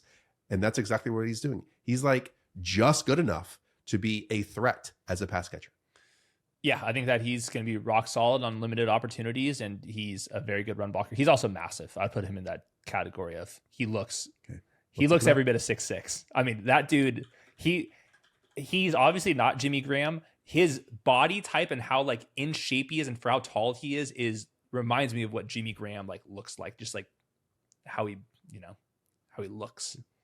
6'6", 251. Oh, yeah. But again, this to me, along with Theo Johnson, and I always talk about this during the draft process. You take big bodies that have athleticism, and then Britton Strange was this too. Yep. That who can block and then hope they grow into receiving and awareness and comfort in that game. Mm-hmm. Versus, let's take the mismatch option immediately and expect him then to learn the opposite. That can kind of be more difficult. Oh, wait, these are big Bambis, like just trying to learn their body eventually. And hopefully when they turn 25, they have full control of themselves and it's go time. So I think it's pretty promising. I've gotten a ton of questions already because these were my guys. Where rest of season, who would you want? Like if they can only pick up one this week. Yeah. Theo Johnson or AJ Barner? Theo's just like been more involved in the passing. I agree.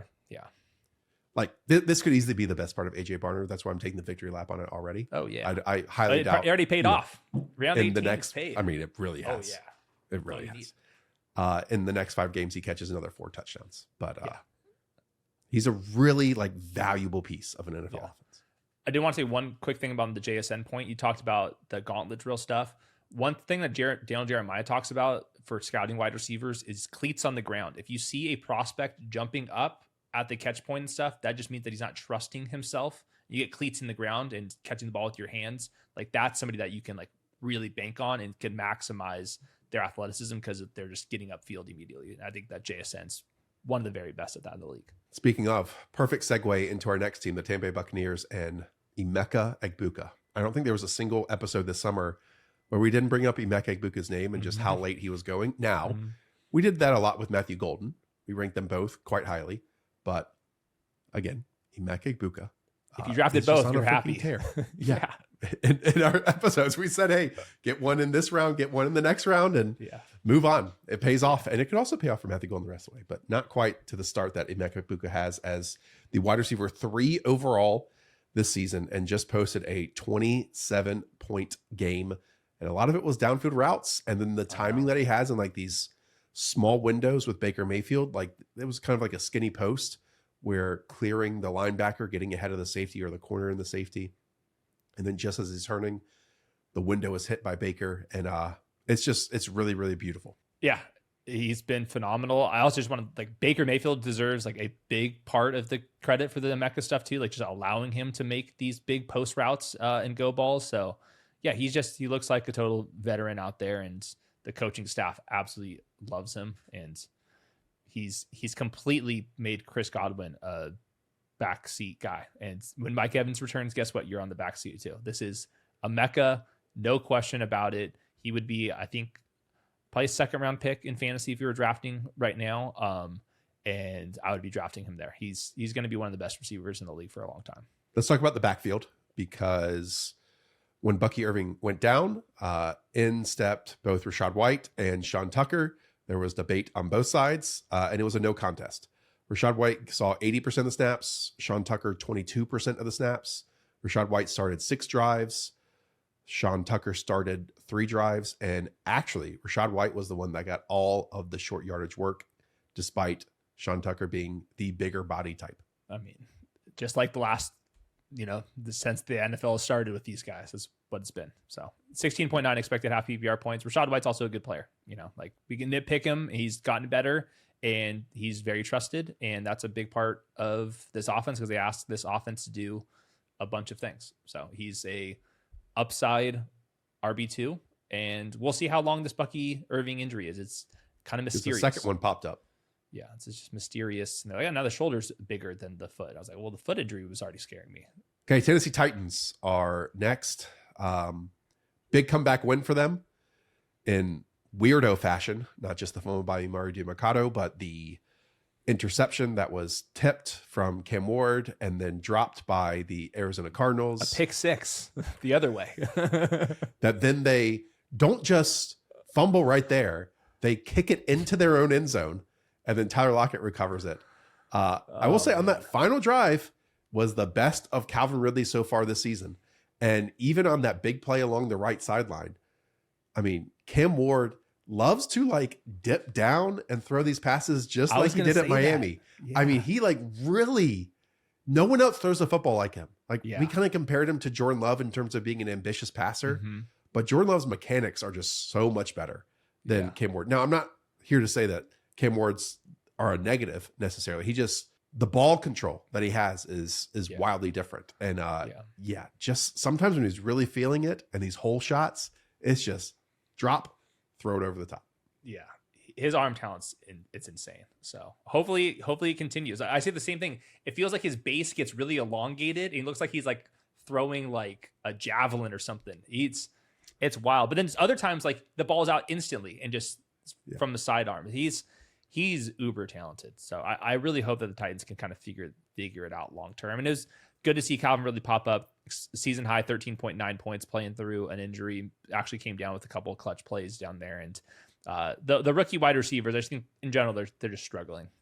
They've come down with a couple of big plays out of structure, but just down to down, it's just been a struggle city for them. So other note I had was they're going to be ramping up Tyjae Spears, who returned for the first time. And Tony Pollard had his best game, ironically, with Spears in there, but like they're expecting Tyjae Spears to get more involved. So we'll see.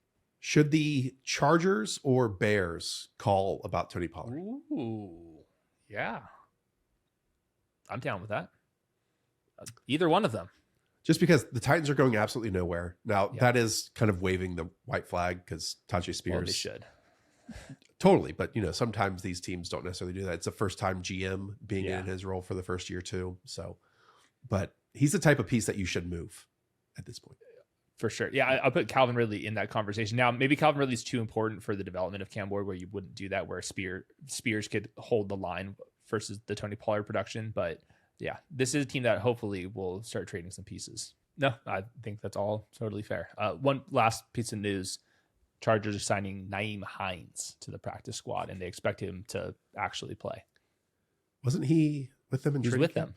Yeah, he was with them. So that would be a sign to me, more competition for Kamani Vidal, where Hassan Haskins is like operates different than those two guys. It's going to be a committee. It's going to be disgusting. It's going to be really disgusting. Thank you all for tuning in. Once again, feature film, stats versus film. I don't know how we used to do these under 2 hours. Maybe at some point we'll get there this season. Appreciate Weaves, Mosho, Hayden, and all of you for supporting Underdog by playing on the platform and hitting that subscribe button here on the YouTube channel. We'll talk to y'all soon. See ya.